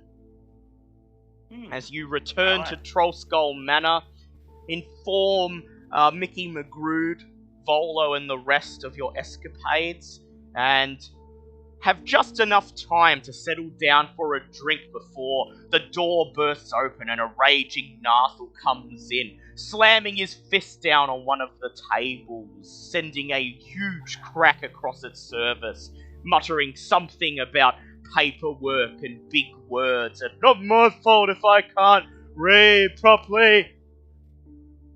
I turn to Bobbit and Bobbit and Ava and go, don't mention the cut in the payment for this job. Please. Bobbit, I was going to say, Bobbit, the second she got back, is pretty much gone to her room and just curled up in bed. Okay. Yeah, wait for Blinky to come back. It's just very sad of her. It's just sitting on her bed very sadly. On one hand, sad about Blinky, and in the other hand, literally in her other hand, holding the necklace of fireballs, trying to figure out what to do with this for the time being. Can't you just call Blinky back? Well, she has to cast Find Familiar again. She has to wait 1d 3 days and then cast Find Familiar again. So actually, I will roll that now. I was going to say, where is that actually written? It's in the DM's guide. It's not actually part of the Find Familiar spell. No, fair. It's just saying that, yeah. So you got to wait 2 days, and then you may cast Find Familiar again to get Blinky back. It's a very sad So child. Bobbit finds herself crying to sleep that night as she recites the ritual for Find Familiar 3 times, to no avail. And I'll comfort the small child. Ava sits with her, wrapping her wing about her, saying, there, child. In that case, Bobbit definitely doesn't pull out the necklace of fireballs. And you simply sit Shiny. there and listen all night, your wings wrapped around Bobbit as she slowly cries herself to sleep. Meanwhile, Bulb and Sir Lucian inform Mickey McGrood and Nathal of the day's happenings, making sure to leave out the reward for destroying the rogue Nimblewright, of course, but leaving in that... About the 100 gold, but we just don't mention that it was 200 to begin with. You don't leave it, you leave that part out. But as soon as you mention that tomorrow you're going to take a trip down to Grelhund Villa and kick the door in and fight some potentially demon-worshipping upper-crust nobles, Nathal smiles and his eyes glisten with glee, and he says, good, something to conquer at last. So Lucian even smiles and says, well, as long as it's not the Scuttlebutt family. Oh, of course he freaking said Yeah, when Bobbit's not there. So it's said out loud. It is. As Bulb hears it. Yeah, but Bobbit's not there. And there we go. That is it for this week's episode of D&D Fellowship of Steel, Waterdeep Dragon Heist. For those 3 of you who participated today, you gain a point of inspiration. But I still have 3. Yeah, I know. I forgot to use them today. Yeah. I keep forgetting. They're to use accumulating. You got to use them to re-roll dice with all those bad dice rolls you had. You could have used inspiration to re-roll them. I keep forgetting that we have them. And yes, so you gain inspiration dice. Next downtime, Bobbit will gain proficiency in Tinkerer's Tools. Yeah. And with that, you all gain a long rest, recover your health, recover your spell slots. For next week, you will march upon Grelhund Manor and get to the bottom of this Stone of Golorr affair. But what about the Xanathar Guild? Surely they must be working to get the stone back. What of the 1,000,000 gold coins that lay hidden in the city? You can't help but feel that this strange affair is only just beginning. Thank you for everyone who joined us today. We hope you enjoyed today's session, and we hope you join us next week for some more D&D. Until then, let the spirit of adventure guide you. Say bye, everyone. Bye, everyone. Bye.